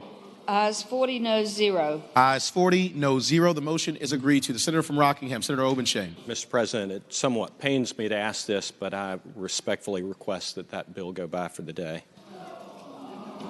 Without objection, Senate Bill 150 will go by for the day. Senate Bill 247, a bill relating to industrial hemp research. Senator from Petersburg, Senator Dance. Thank you, Mr. President. I move that the bill pass. And speaking to the bill. Senator has the floor. Thank you, Mr. President. Senate Bill 247 authorizes the Commissioner of Agriculture and Consumer Services to undertake research through the establishment of a higher education industrial hemp research program. The bill would expand the opportunity to conduct industrial hemp research to all institutions of higher education in Virginia, whereas today only public institutions of higher education in Virginia may conduct such research. This bill will allow farmers and processors who are interested in growing or processing industrial hemp in Virginia to take full advantage of the opportunities authorized by the 2014 Farm Bill. And, Mr. President, the difference between hemp and recreational marijuana is that it would take an oak tree to give you the same effect of one stick of that recreational marijuana. It is for economic development. It is for jobs in Virginia, and I would ask that the bill pass. I thank the senator. Do any other senators wish to be heard on Senate Bill 247? Seeing none, the question is, shall Senate Bill 247 pass? All those in favor will record their vote aye. Those opposed, no. Are the senators ready to vote? Have all the senators voted? Do any senators desire to change their vote? Clerk will close the roll. Ayes 40, noes 0. Ayes 40, noes 0. Senate Bill 247 passes. Senate Bill 264, a bill relating to the Campaign Finance Disclosure Act of 2006, Campaign Committee's electronic filing requirements. Senator from Roanoke County, Senator Suderline. Thank you, Mr. President. I'd move that Senate Bill 264 pass. And speaking to that, the senator has the floor. Thank you, Mr. President. Senate Bill 264 will require candidates in localities with more than 70,000 people that are running for constitutional office, city council, or board of supervisors to file their campaign finance report electronically. It's basically the exact same policy that we put on the General Assembly several years ago. I hope the bill passes. Thank the senator. Do any other senators wish to be heard on Senate Bill 264? Seeing none, the question is, shall Senate Bill 264 pass? All those in favor will record their vote aye. Those opposed, no. Are the senators ready to vote? Have all the senators voted? Do any senators desire to change their vote? The clerk will close the roll.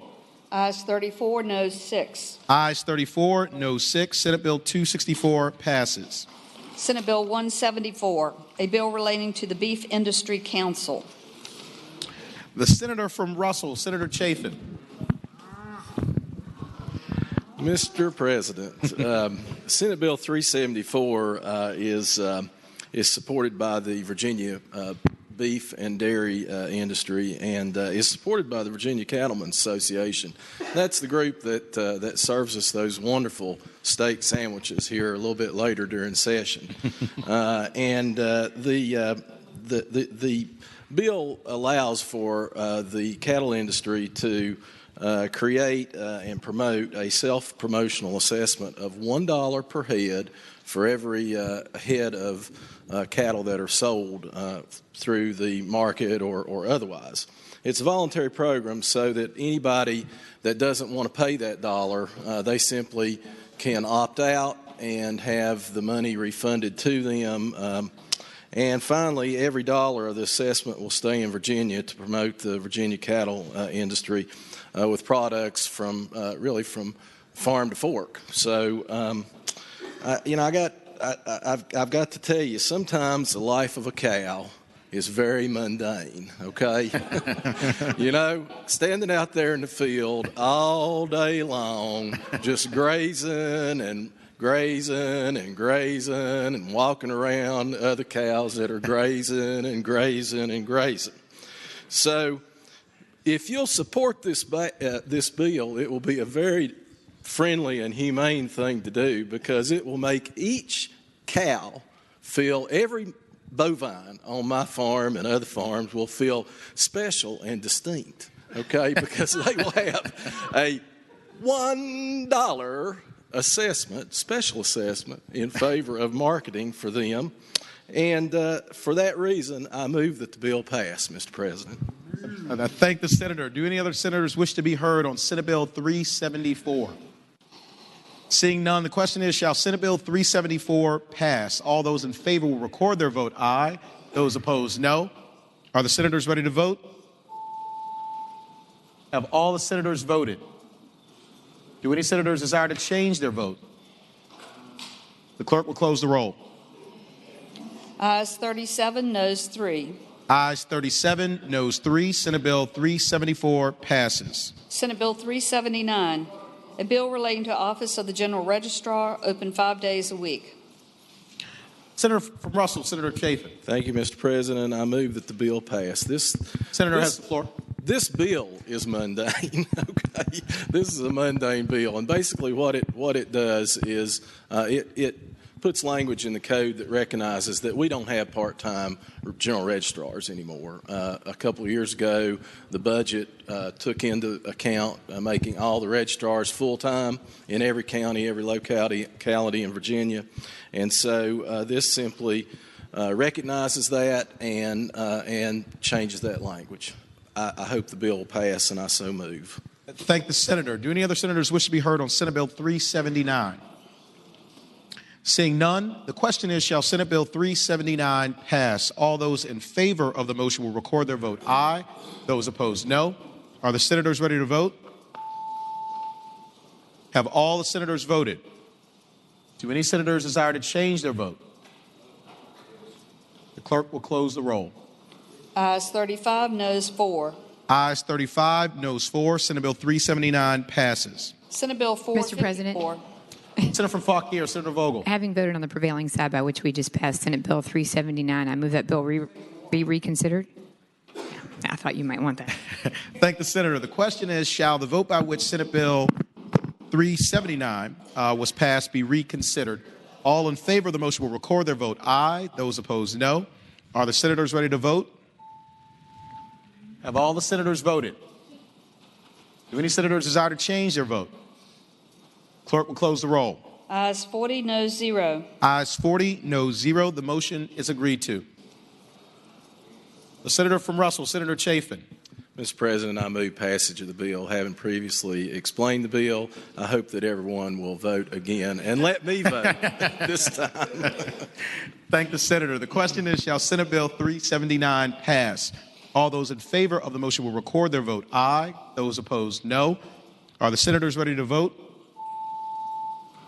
Have all the senators voted?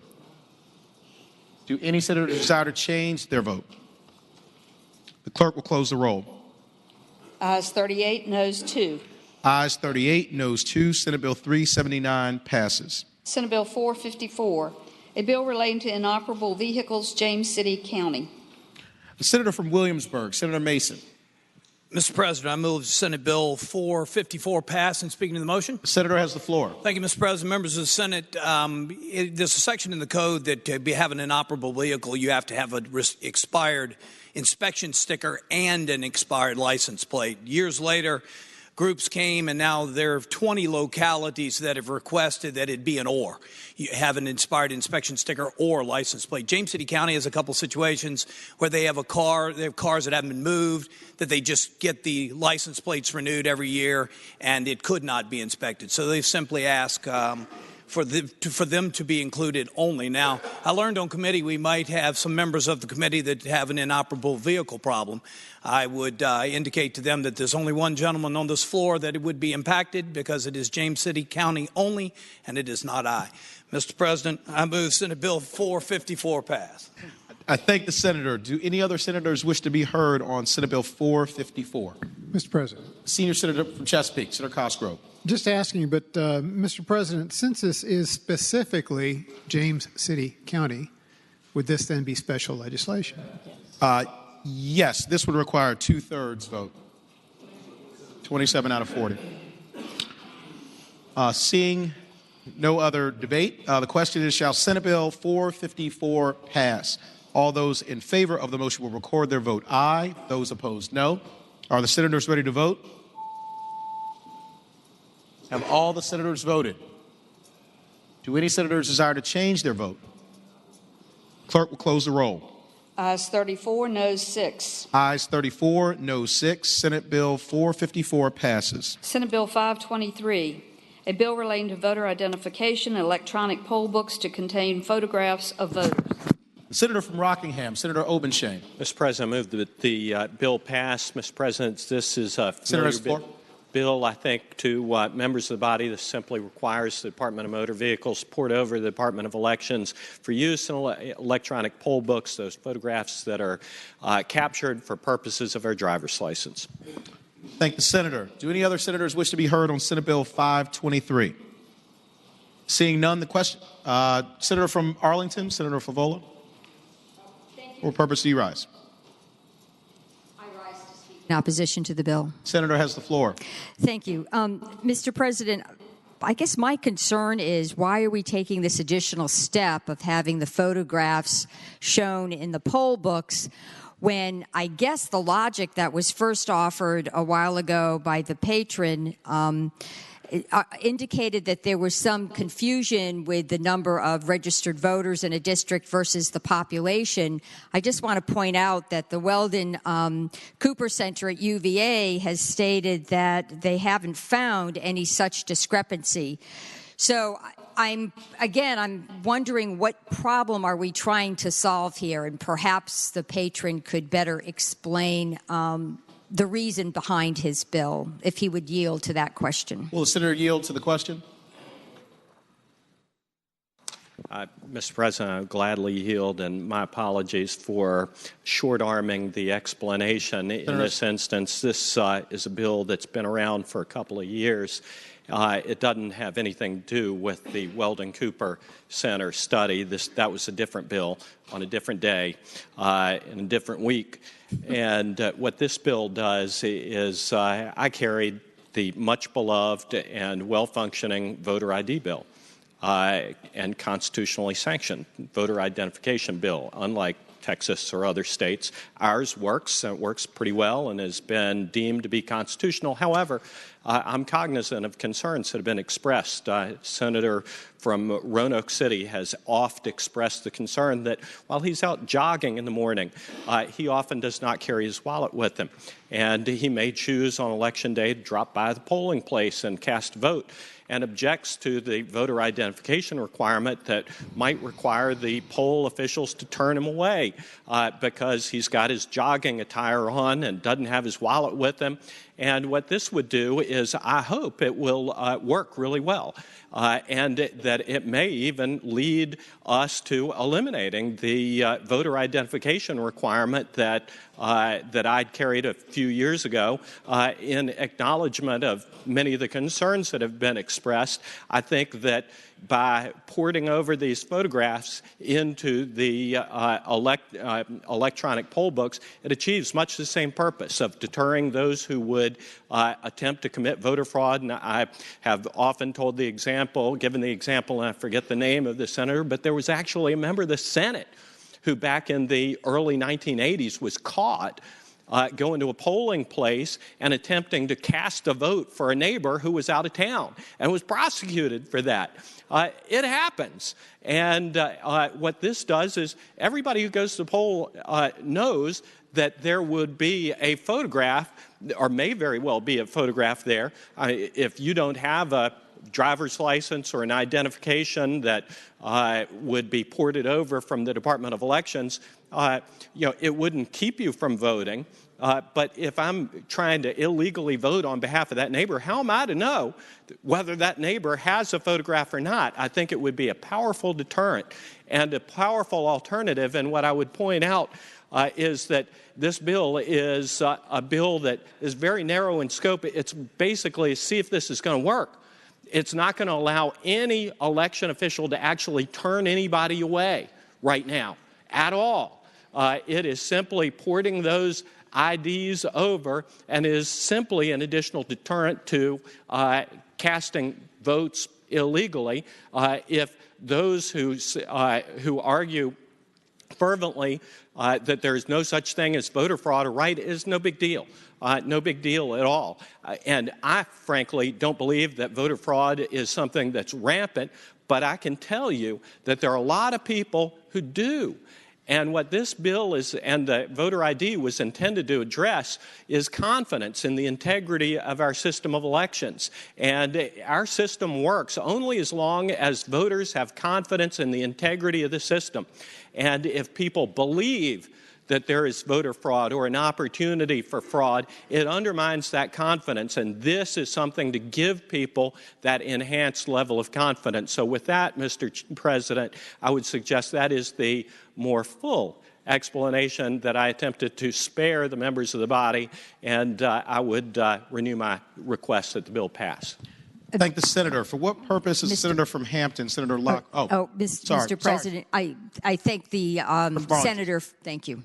I thank the senator for his response, but I do want the body to note that the Election Performance Index developed by the Pew Charitable Trust has Virginia in one of the top 5 states in the entire country for the completeness of our voter polls and our monitoring of accuracy at the election. So, again, I appreciate the intent, perhaps, of the senator who's from Harrisonburg who's put this bill in. But in my view, this is a solution looking for a problem. We don't have voter fraud in any large degree in the country, and certainly not in Virginia. And I don't think that this bill it really serves a purpose, and I would ask the body to defeat it. Thank you. Thank the senator. For what purpose is the senator from Hampton, Senator Locke, rise? Thank you, Mr. President. I rise in opposition to Senate Bill 523. Senator has the floor. Thank you, Mr. President. Given that we already require individuals who are coming to vote to produce a photo ID to vote, I fail to see the purpose of Senate Bill 523. I'm somewhat baffled as to its necessity. And I'm in agreement with the senator from Arlington for its purpose, other than simply another voter suppression bill. Thank you, Mr. President. Thank the senator. For what purpose is the senator from Western Fairfax, Senator Marsden, rise? Thank you, Mr. President. Would the patron yield for a question? Patron yield. Happily. Senator has the floor. Thank you, Mr. President. Is there a possibility that the driver's license photos the gentleman references in the bill could potentially be as out of date as the 2018 Senate Chamber of Seating chart photos here on our desks? The senator has the floor. Mr. President, I would suggest that no, it is not possible. We have no safeguards, Madam Clerk, to ensure that we update our photographs. And if some member of the Senate, I'm not pointing out anybody in particular, chose not to have their photographs updated for 20 or 25 years, there is no safeguard to prevent that from occurring. However, the Department of Motor Vehicles is another matter, and they do update those photographs. So no, that is not a possibility. Senator, do any other senators wish to be heard on Senate Bill 523? The senior senator from Fairfax, Senator Sasloff. What purpose does Senator rise? Speak against the bill, but Senator, Mr. President, I've remarked to a couple people that when these photo IDs started surfacing, I asked the deputy, he's now a Commonwealth attorney in Fairfax County, who checked with other long-serving Commonwealth attorneys if they had known that anybody, now Senator Obenshain says there was one, but they couldn't, none of those long-serving attorneys, Commonwealth attorneys, could remember anybody being charged and convicted of being somebody they weren't. And, you know, every year in Virginia, on average, I Googled this, 3 people on average in Virginia every year get struck by lightning, which means you got a better chance of being struck by lightning than you got to being charged and convicted of voter fraud. And we're not spending any money on protecting people from being hit by lightning, but it seems to me we're spending a lot of time and trouble on a crime that doesn't exist. So I just don't see any need for the bill. I'll take my chances being struck by lightning. Thank the senator. Or winning the lottery. Thank the senator. For what purpose does the junior senator from Richmond City, Senator McClellan, rise? Mr. President, I rise to speak against the bill. Senator has the floor. Thank you, Mr. President. I would just note that there are some elderly Virginians who don't drive, who haven't driven for a while, who once they get their picture taken for a photo ID may not have the ability to go get updated pictures taken. And I think eventually this could put a burden on them if they come and a registrar looks at them, and given the passage of age or in some cases illness that do impact how those individuals look, could cause problems that are unintended in this bill. And I just want to point that out. Thank you. Thank the senator. What purpose does the senior senator from Loudoun, Senator Black, rise? Speak to the bill. Senator has the floor. Thank you, Mr. President. I just stand to correct one point that was raised. There was a comment made that 3 people are killed by lightning each year in Virginia, and that you're more likely to be struck by lightning than to have voter fraud.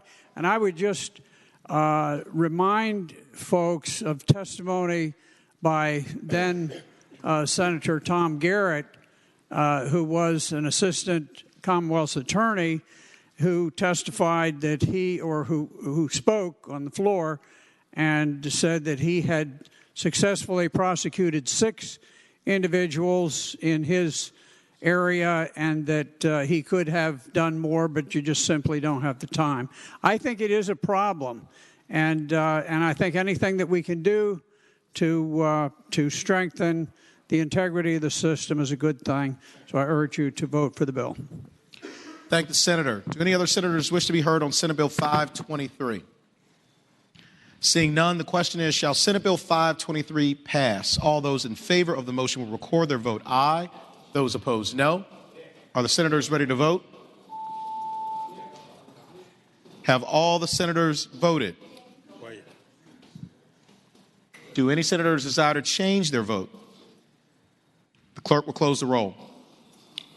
Ayes 21, noes 19. Ayes 21, noes 19. Senate Bill 523 passes. Senate Bill 556, a bill relating to General Registrar's appointment from adjoining locality. The senator from Williamsburg, Senator Mason. Thank you, Mr. President. Mr. President, I move Senate Bill 556 pass. And speaking to the motion, the senator has the floor. Mr. President, members of the Senate, although we now know registrar is a full 5-day-a-week job, and they do have enormous responsibilities for our elections, unfortunately, we don't compensate them very well. And so in several localities, we have a hard time finding qualified people. And in places such as my locality, the city of Williamsburg, we have a qualified person who is unfortunately at this point ineligible for the job. Now, excuse me, sir. Mr. President, members of the Senate, our registrar is planning to retire at some point. And we've brought on an assistant with 8 to 10 years experience, very, very qualified. Her address, 1234, whatever it may be, Williamsburg, Virginia, 23185. Same as mine. 12 Bayberry Lane, Williamsburg, Virginia, 23185. The difference is she lives about 2 miles outside of the city in James City County. So now when you come down to Williamsburg, and I hope you all do, and go to Busch Gardens, you've come to Williamsburg and had a great time, but you're really in James City County. When you come down to Williamsburg to go to Water Country, and we hope you do, you come down and have a great time, but you're in York County. These are separated by about 5 to 10 miles. So, Mr. President, I brought this bill that allows a registrar to live in an adjoining locality. Now, some places in Western Virginia, conceivably an adjoining county, you could drive 100 miles, but unfortunately, this job is not well compensated. You're not likely to find that person. This is targeted, Mr. President, and a lot of the conversation in committee was like the communities of interest. Well, this young lady lives in the Grove section of James City County and is in day-to-day the community of interest that she would be allowed to serve if we pass this bill, the city of Williamsburg. So, Mr. President, with that, I ask that Senate Bill 556 pass. I thank the senator. Do any other senators wish to be heard on Senate Bill 556? Seeing none, the question is, shall Senate Bill 556 pass? All those in favor will record their votes aye. Those opposed, no. Are the senators ready to vote? Have all the senators voted? Do any senators desire to change their vote? Clerk will close the roll. Ayes 36, noes 4. Ayes 36, noes 4. Senate Bill 556 passes. Senate Bill 589, a bill relating to Election Day Page Program. Senator from Alexandria, Senator Eben. Thank you, Mr. President. I move the bill pass, and speaking to the motion. Senator has the floor. Bill 589 is much simpler than it was when it had started. A number of years ago, the senior senator from Loudoun had added a section to the language to the code about election day pages, student volunteers who could assist in the administration of the elections. And as it stands now, this bill would merely allow them to count unmarked ballots throughout the day rather than just prior to the opening of the polls. These unmarked ballots are the packages of paper ballots which are sealed before they arrive in the polling place. And as it stands now in the morning, that first batch of ballots are counted out by these election pages where they exist. And this would allow them to assist the election officials under their direct supervision later in the day with the same task. With that, I ask that we pass the bill. Thank the senator. Do any other senators wish to be heard on Senate Bill 589? Seeing none, the question is, shall Senate Bill 589 pass? All those in favor will record their vote aye. Those opposed, no. Are the senators ready to vote? Have all the senators voted? Do any senators desire to change their vote? The clerk will close the roll. Ayes 38, noes 2. Ayes 38, noes 2. Senate Bill 589 passes. Senate Bill 594, a bill relating to personal property taxes. Senator from Fauquier, Senator Vogel. Thank you, Mr. President. I move the bill pass. And speaking to that motion. Senator has the floor. Thank you, Mr. President. This bill has to do with the Middleburg Town Charter, an amendment to that town charter that is the result of an error made by the town of Middleburg when they, through a very well-intentioned tax cut in the town, eliminated the motor vehicle tax. But when they did that, they also inadvertently eliminated the ability to collect personal property taxes for businesses. That was not their intention. And so now they are in a pickle, and they need me to pass this with an emergency clause so that they can collect some revenue. So with that, I ask that the bill pass. If we don't pass this bill, then they can't collect any revenue, and they can no longer have that well-meaning tax cut, and they'll have to raise taxes. So I urge you to please pass the bill and help Middleburg. Thank you. Thank the senator. Do any other senators wish to be heard on Senate Bill 594? Seeing none, the question is, shall Senate Bill 594 pass? All those in favor of the motion will record their vote aye. Those opposed, no. Are the senators ready to vote? Have all the senators voted? Do any senators desire to change their vote? The clerk will close the roll. Ayes 37, noes 3. Ayes 37, noes 3. Senate Bill 594 passes. Senate Bill 834, a bill relating to voter registration list maintenance, voters identified as registered in multiple states. The senator from Russell, Senator Chafin. Thank you, Mr. President. I move that the bill pass. And speaking to the bill, senator has the floor. This is a data sharing bill that simply cleans up the procedure that happens when a voter is identified as being registered in another state. Currently, our Virginia Code states that someone who's believed to be registered in another state, that when that happens, the general registrar sends to the other state a copy of that voter's registration and their voting history. The Department of Elections is required to request from neighboring states that same voter registration and voter history. And currently, Virginia participates in voter information data exchanges such as the Electronic Registration Information Center, also known as ERIC, and Interstate Voter Registration Crosscheck Program. Now, what this bill does is three things. When another state contacts us about a duplicate voter and requests their information, the general registrar will request the same. The use of the data matching exchanges like ERIC and Crosscheck, which I said we already participate in, is used as well. And if someone is registered in multiple states, we will notify the registrar in that locality. I hope it's the pleasure of the Senate to pass the bill. Thank the senator. For what purpose is the senator from Western Fairfax, Senator Marsden, rise? Thank you, Mr. President. Would the patron yield for a question? Will the patron yield? I will yield, Mr. President. Senator has the floor. Thank you, Mr. President. Could this be interpreted by a registrar if they found someone registered in another state that would give them the authority to remove someone from the voter rolls? Senator has the floor. Mr. President, I would tell the gentleman that this bill does not remove anyone from the voting rolls. Does not allow for anyone to simply be removed from the voting rolls. Senator, do any other senators wish to be heard on Senate Bill 834? Seeing none, the question is, shall Senate Bill 834 pass? All those in favor will record their vote aye. Those opposed, no. Are the senators ready to vote? Have all the senators voted? Do any senators desire to change their vote? Clerk will close the roll. Ayes 24, noes 16. Ayes 24, noes 16. Senate Bill 834 passes. Senate Bill 902, a bill relating to property tax exemption for solar energy equipment and facilities.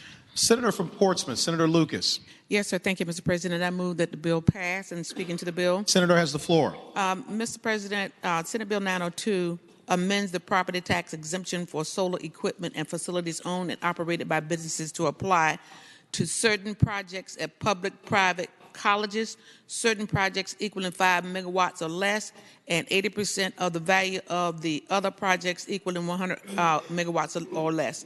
In summary, this bill allows localities at their discretion to provide a tax incentive for these larger installations. It also clarifies that for the purpose of applying for the mandatory tax exemption, a developer may not split a facility into multiple parts in order to qualify for this benefit. I move that the bill pass. Thank the senator. Do any other senators wish to be heard on Senate Bill 902?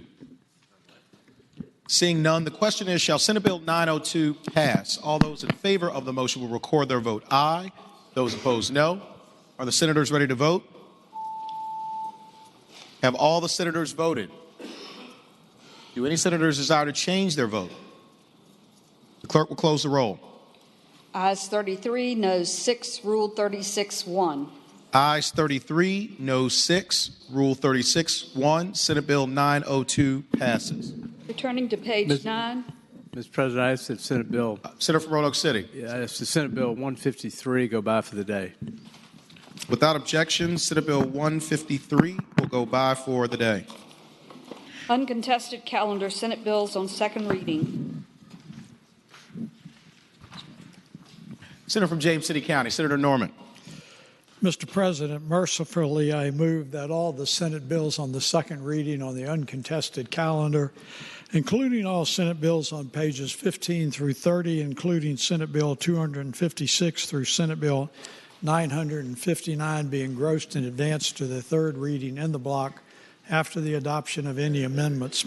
Any senator who desires to remove a bill from the block, please do so after the clerk has read the number of that bill. Thank the senator. The question is, shall all Senate bills on second reading on the uncontested calendar on pages 15 through 30, Senate Bill 256 through Senate Bill 959, be engrossed in advance to the third reading in the block after the adoption of the amendments thereto, and that any senator desiring to remove a bill from the block do so after the clerk has read the number of the bill. All in favor of the motion will say aye. Those opposed, no. The ayes have it. The motion is agreed to. Senate Bill 256, reported from the Committee on Local Government. Senate Bill 693, the committee substitute, has been adopted by the Senate. Senate Bill 14, reported from the Committee for Courts of Justice.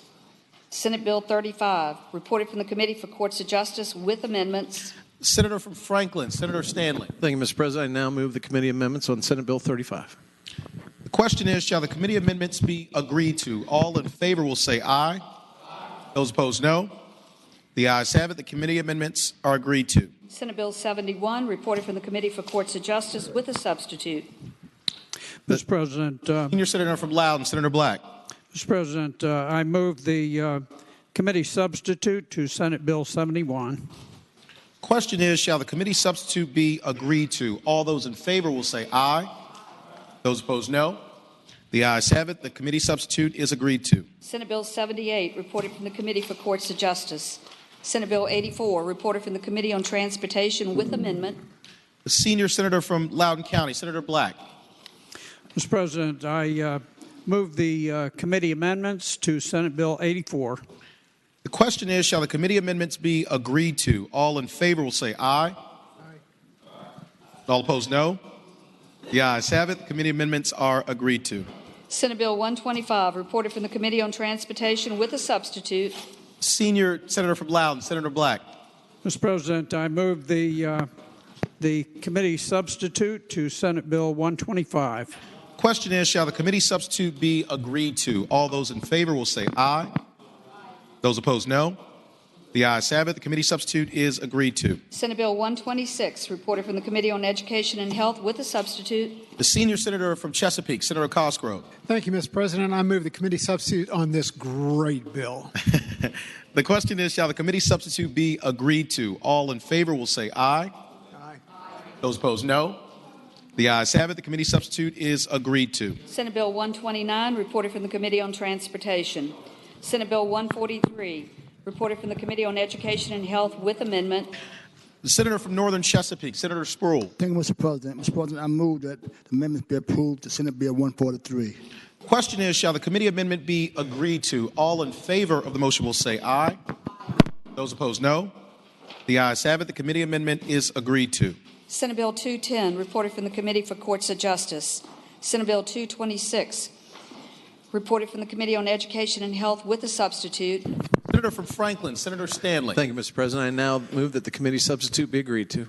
Question is, shall the committee substitute be agreed to? All in favor of the motion will say aye. Those opposed, no. The ayes have it. The committee substitute is agreed to. Senate Bill 229, reported from the Committee on Education and Health with a substitute. Senator from Augusta, Senator Hanger. Mr. President, I move the committee substitute be agreed to. Question is, shall the committee substitute be agreed to? All those in favor will say aye. Those opposed, no. The ayes have it. The committee substitute is agreed to. Senate Bill 273, reported from the Committee on Education and Health with amendment. The senator from Fairfax City, Senator Peterson. Thank you, Mr. President. I move the amendment. Question is, shall the committee amendment be agreed to? All in favor will say aye. Those opposed, no. The ayes have it. The committee amendment is agreed to. Senate Bill 291, reported from the Committee on Transportation. Senate Bill 307, reported from the Committee on Transportation with a substitute. Senior Senator from Chesapeake, Senator Cosgrove. Thank you, Mr. President. I move the substitute on this another great bill. The question is, shall the substitute be agreed to? All those in favor will say aye. Those opposed, no. The ayes have it. The substitute is agreed to. Senate Bill 329, reported from the Committee on Education and Health with a substitute. Senator from Henrico, Senator Donovan. Thank you, Mr. President. I move the substitute be agreed to. The question is, shall the substitute be agreed to? All those in favor will say aye. Those opposed, no. The ayes have it. The substitute is agreed to. Senate Bill 359, reported from the Committee on Transportation with amendment. The junior senator from Richmond City, Senator McClellan. Thank you, Mr. President. I move the committee amendment. Question is, shall the committee amendment be agreed to? All in favor of the motion will say aye. Those opposed, no. The ayes have it. The committee amendment is agreed to. Senate Bill 417, reported from the Committee on Education and Health with a substitute. Senator from Southern Fairfax, Senator Barker. Yes, Mr. President, I move that the committee substitute be agreed to. Question is, shall the committee substitute be agreed to? All in favor of the motion will say aye. Those opposed, no. The ayes have it. The committee substitute is agreed to. Senate Bill 446, reported from the Committee on Transportation with amendments. Senator from Augusta, Senator Hanger. Mr. President, I move the committee amendments be agreed to. Question is, shall the committee amendments be agreed to? All in favor of the motion will say aye. Those opposed, no. The ayes have it. The committee amendments are agreed to. Senate Bill 456, reported from the Committee on Education and Health with amendments, and there is a floor amendment. The junior senator from Richmond City, Senator McClellan. Thank you, Mr. President. I move that the committee amendments be adopted. Question is, shall the committee amendments be adopted? All in favor will say aye. Those opposed, no. The ayes have it. The committee amendments are adopted. Junior senator from Richmond City. President. Sorry, senator from Bedford, Senator Newman. Mr. President, I move that we waive the reading of the floor amendment. The question is, shall the reading of the floor amendment be waived? All in favor will say aye. Aye. Those opposed, no. The ayes have it. The reading of the floor amendment is waived. Senator from Bedford, Senator Newman. Mr. President, I move the floor amendment and speaking that motion. Senator has the floor. Mr. President, this bill came out. It's a perfectly fine bill. I think it'll do a lot to help us. However, as it came out, I got notice from the Finance Committee that it does have a fiscal impact. The amendment in front of you basically says that we put the clause on the bill, and if it ends up that it costs us money, we'll need to include it in the budget. I hope we would adopt the amendment. Thank the senator. The question is, shall the floor amendment be adopted? All those in favor will say aye. Those opposed, no. The ayes have it. The floor amendment is adopted. Senate Bill 476, reported from the Committee on Education and Health. Senate Bill 524, reported from the Committee for Courts of Justice. Senate Bill 526, reported from the Committee for Courts of Justice with a substitute, and there is a floor substitute. The senator from Rockingham, Senator Obenshain. Mr. President, with the recommendation that it be rejected, I request that we approve the committee substitute. With the recommendation that it be rejected, the question is, shall the committee substitute be agreed to? All in favor of the motion will say aye. Those opposed, no. No. The noes have it. The committee substitute is not agreed to.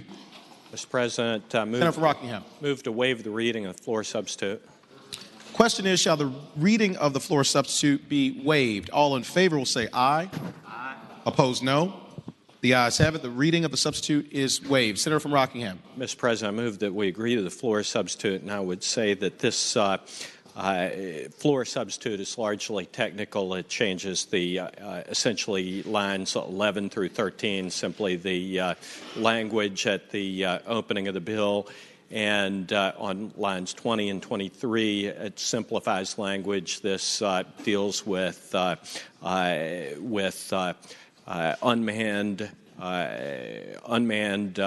aircraft systems in the Commonwealth of Virginia and prevents local governments from adopting a patchwork of regulations across the state. So I'd move to the adoption of this largely technical amendment. Thank the Senator. The question is, shall the floor substitute be agreed to? All those in favor will say aye. Those opposed, no. The ayes have it. The floor substitute is agreed to. Senate Bill 533, reported from the Committee for Courts of Justice with a substitute.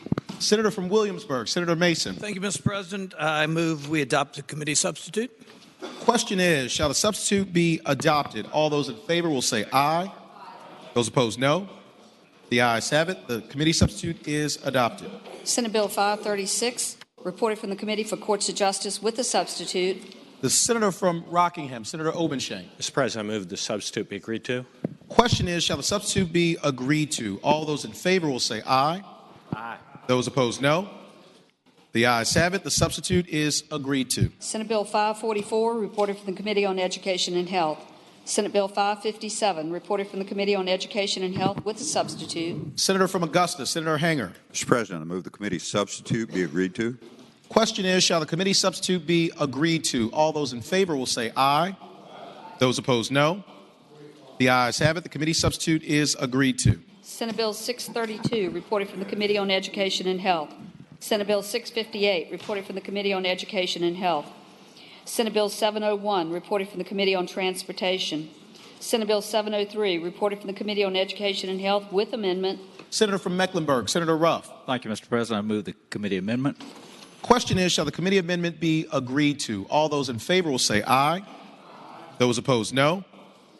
The ayes have it. The committee amendment is agreed to. Senate Bill 728, reported from the Committee on Education and Health with a substitute. The Senator from Henrico, Senator Donovan. Thank you, Mr. President. I move the substitute be agreed to. Question is, shall the substitute be agreed to? All those in favor will say aye. Those opposed, no. The ayes have it. The substitute is agreed to. Senate Bill 735, reported from the Committee on Education and Health. Senate Bill 873, reported from the Committee on Transportation with amendments. The Senator from Mecklenburg, Senator Ruff. Thank you, Mr. President. I move the committee amendments. Question is, shall the committee amendments be agreed to? All those in favor will say aye. Those opposed, no. The ayes have it. The committee amendments are agreed to. Senate Bill 877, reported from the Committee on Transportation with amendments. The Senator from Williamsburg, Senator Mason. Mr. President, I move we adopt the committee amendments. Question is, shall the committee amendments be adopted? All those in favor will say aye. Aye. Those opposed, no. The ayes have it. The committee amendments are adopted. Excuse me. Senior Mr. Senator President, speaking or making a motion. After that motion? After that motion. Okay. Oh, yep. Mr. President, I've spoken with the patron of the bill. There are a couple of amendments I think we probably need to add on to it to make it a better bill. So without objection, I'd ask that this bill go by for the day. Without objection, Senate Bill 877 will go by for the day.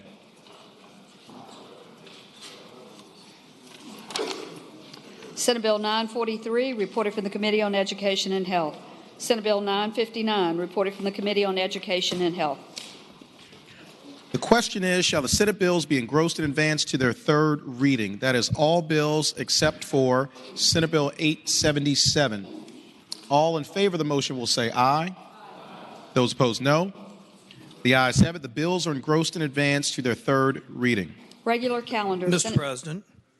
Senator from Williamsburg, Senator Mason. Mr. President, if we could return to page 15, having voted on the prevailing side, which we passed Senate Bill 834, I'd like to move that bill be reconsidered.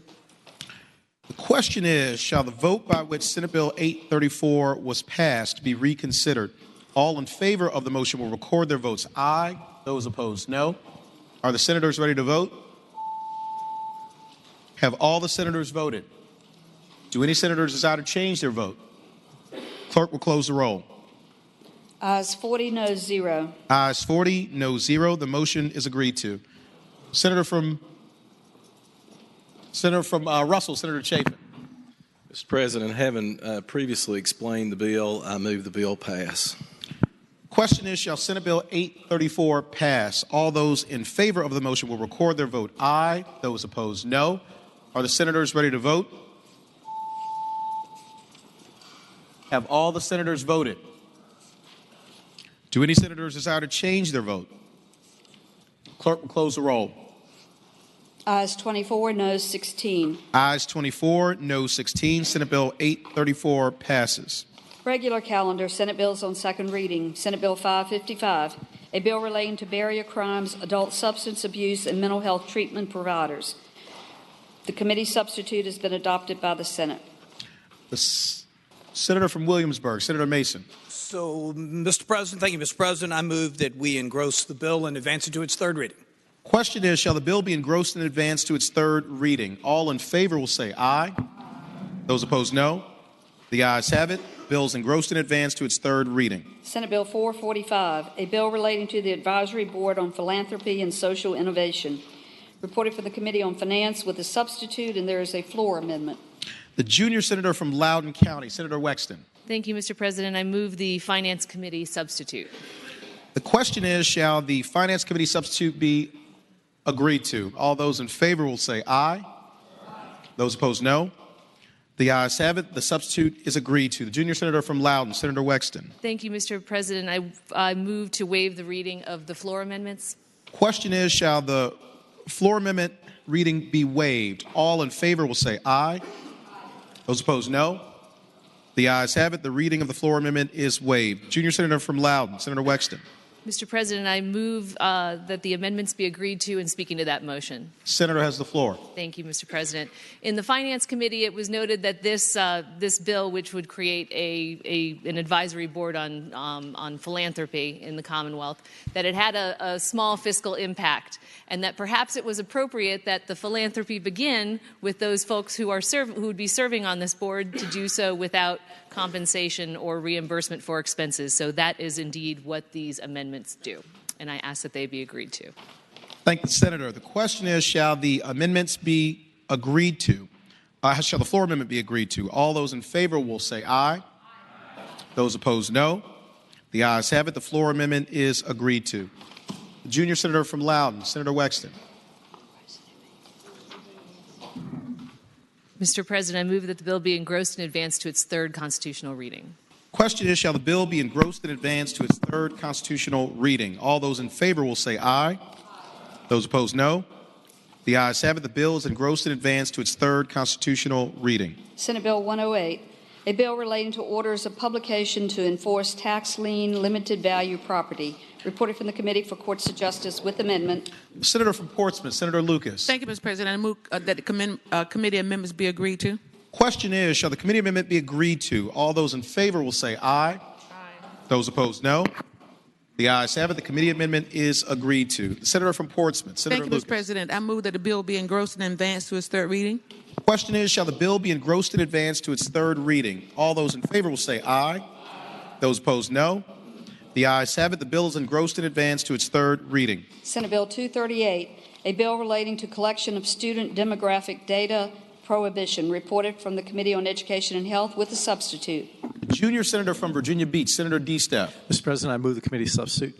Question is, shall the committee substitute be agreed to? All those in favor will say aye. Those opposed, no. The ayes have it. The committee substitute is agreed to. Junior senator from Virginia Beach, Senator D-Staff. Mr. President, I move we engross and advance to its third constitutional reading. Question is, shall the bill be engrossed and advanced to its third constitutional reading? All those in favor will say aye. Those opposed, no. The ayes have it. The bill is engrossed and advanced to its third constitutional reading. Senate Bill 399, a bill relating to drug overdose fatality review teams penalty, reported from the Committee on Education and Health with a substitute. Senator from Accomack, Senator Lewis. Mr. President, move the committee substitute. Question is, shall the committee substitute be agreed to? All those in favor will say aye. Those opposed, no. The ayes have it. The committee substitute is agreed to. Mr. President, move the bill be engrossed and advanced on to its third reading. Question is, shall the bill be engrossed and advanced to its third reading? All those in favor will say aye. Those opposed, no. The ayes have it. The bill is engrossed and advanced to its third reading. Senate Bill 440, a bill relating to local school boards' prior authorization for legal action, reported from the Committee on Education and Health. Mr. President. Senator from Bedford, Senator Newman. Mr. President, I spoke to the patron. In my notes, as a chairman of this committee, I had this bill being referred after we agreed to it going to courts, and the bill relates to a locality's ability to sue without the permission of a local government. Mr. President, I'd like to make a motion that the bill be re-referred to courts. Question is, shall the bill be re-referred to the Courts of Justice Committee? All those in favor of the motion will say aye. Those opposed, no. The ayes have it. The bill is re-referred to the Courts of Justice Committee. Senate Bill 511, a bill relating to optometry scope of practice, reported from the Committee on Education and Health with a substitute. Senator from Roanoke County, Senator Suderline. Thank you, Mr. President. I would move that the committee substitute to SB 511 be agreed to. Question is, shall the committee substitute be agreed to? All those in favor will say aye. Aye. Opposed, no. The ayes have it. The committee substitute is agreed to. Senator from Roanoke County, Senator Suderline. Thank you, Mr. President. I would move that Senate Bill 511 be engrossed and advanced to its third constitutional reading. Question is, shall Senate Bill 511 be engrossed and advanced to its third constitutional reading? All those in favor will say aye. Aye. Those opposed, no. The ayes have it. The bill is engrossed and advanced to its third constitutional reading. Senate Bill 532, a bill relating to display or sale of used motor vehicles penalty, reported from the Committee on Transportation with a substitute. Senator from Williamsburg, Senator Mason. Thank you, Mr. President. I move the committee substitute be agreed to. Question is, shall the committee substitute be agreed to? All those in favor will say aye. Those opposed, no. The ayes have it. The committee substitute is agreed to. Senator from Williamsburg, Senator Mason. Thank you, Mr. President. I move that the bill be engrossed and advanced to its third reading. Question is, shall the bill be engrossed and advanced to its third reading? All those in favor say aye. Those opposed, no.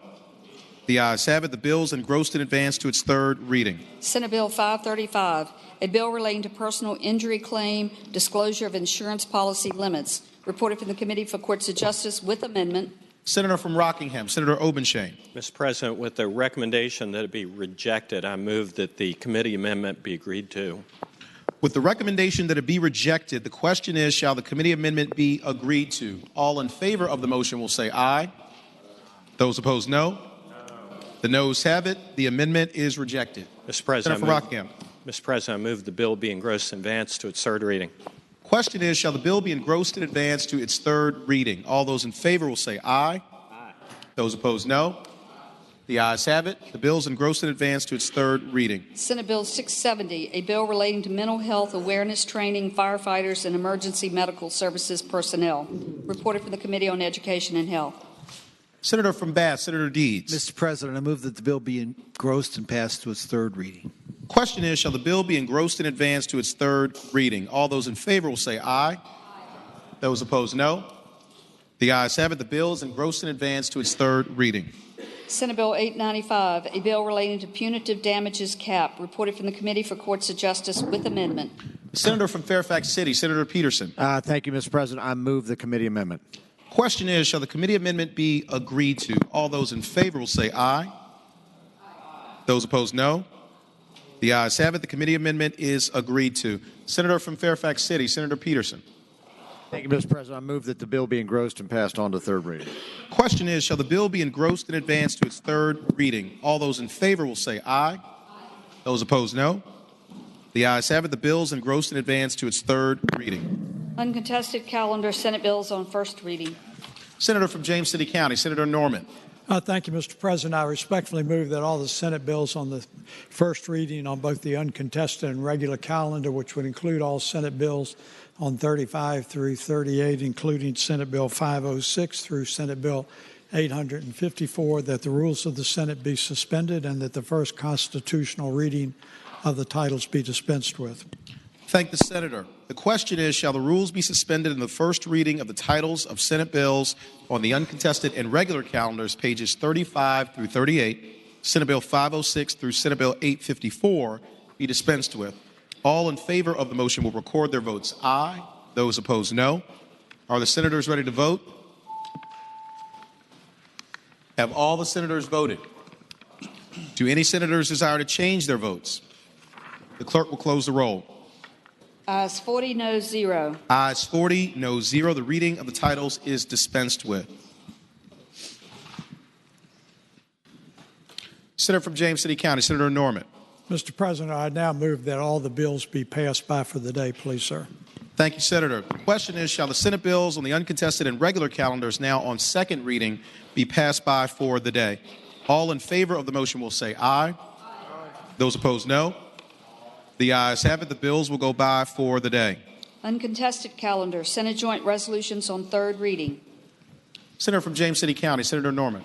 Mr. President, I would now move that all of the Senate joint resolutions on the third reading on the uncontested calendar, including all resolutions on pages 38 through 40, including Senate Joint Resolution number 43 through 77, be placed on their final passage in the block. Any senator who desires to remove a resolution from the block should please do so after the clerk has read the number of that resolution.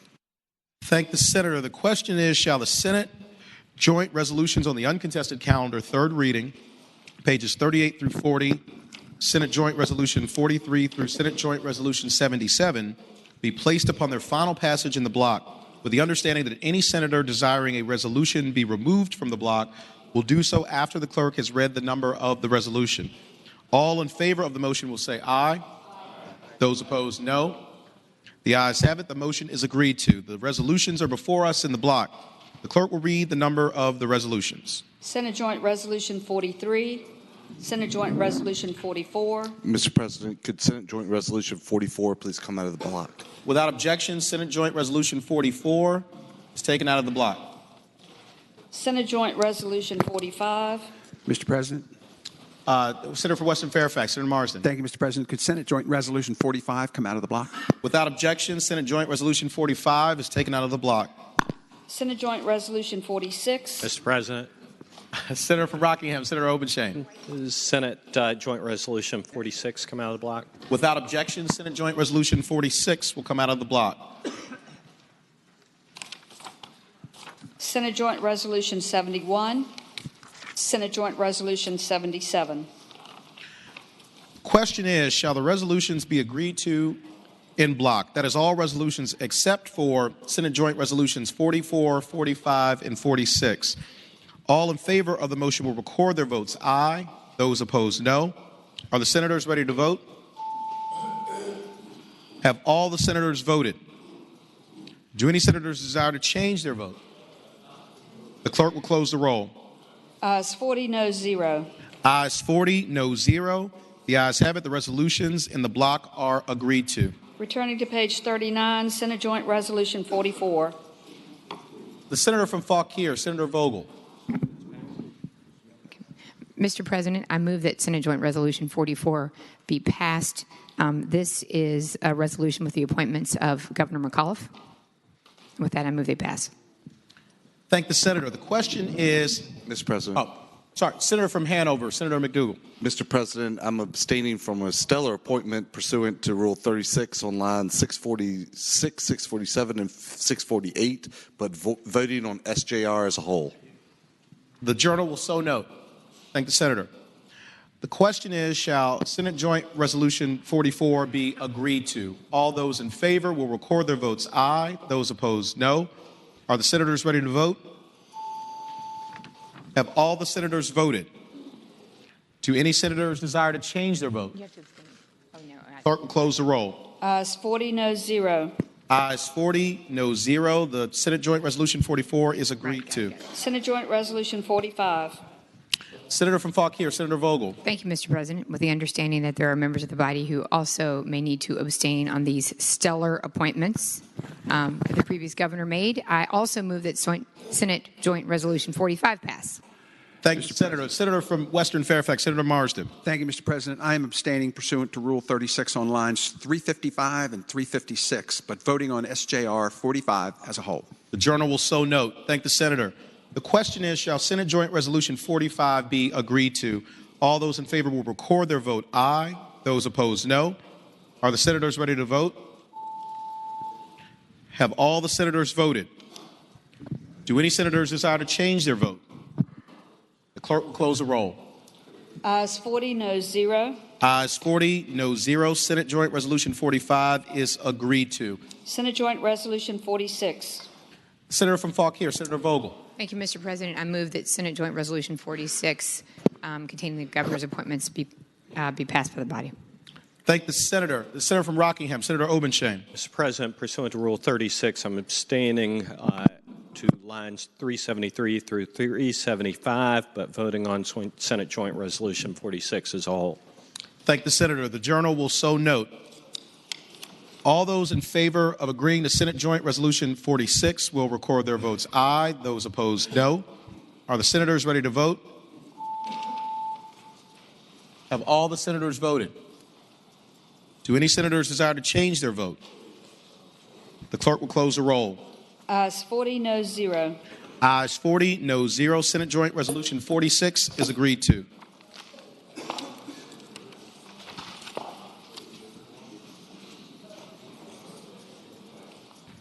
Senator from James City County, Senator Norman. Mr. President, inquiry of the clerk. Does that complete today's calendar? Yes, sir. Is there any other business to come before the Senate? Mr. President. The Senator has the floor. Perhaps if I could have the attention of the body just for a moment. It is my observation, and I don't think it is a biased observation, is that the chairman of the various committees have been moving with extraordinary efficiency this year in dispatching of some of the pending legislation. I appreciate it's not always to everyone's satisfaction, but I do think that they have been moving very well. As a matter of fact, this morning in the Courts of Justice Committee, they dealt with approximately 30 bills. I offer that in context. I always find it very enlightening listening to the discussion and debates on the floor of the Senate. Sometimes I hear these eloquent pedagogical references to various bills. But I just would like to share with you, you can see that we've spent about 3 hours today. And while we have been moving forward with great efficiency, there are a great number of bills that are yet in the pipeline. In spite of the efforts of the senator from Rockingham, there are still over 50 bills in the Courts of Justice Committee. So I would just hope perhaps, Mr. President, that without anyone feeling like there is a cloture vote put on them, that we could move forward with efficiency on the floor in light of the number of bills that we do have coming up. And one thing that would be extraordinarily helpful, Mr. President, is if we could pay attention and perhaps get our votes right on the first vote so that we don't have to go back and do quite so many reconsiderations. It is one thing to have a immediate change in heart. It is another thing just perhaps to be distracted. So I'm as guilty as anyone on the floor here, and I'm confident that I will ask for a reconsideration due to my inattentiveness, but I would like to keep us moving along as we close in on crossover. Thank the Senator. Is there any other business to come before the Senate? Seeing none, the clerk will report any announcements on the desk. Today, Monday, January 29th, the Committee on Commerce and Labor will meet 15 minutes after adjournment in Senate Room A.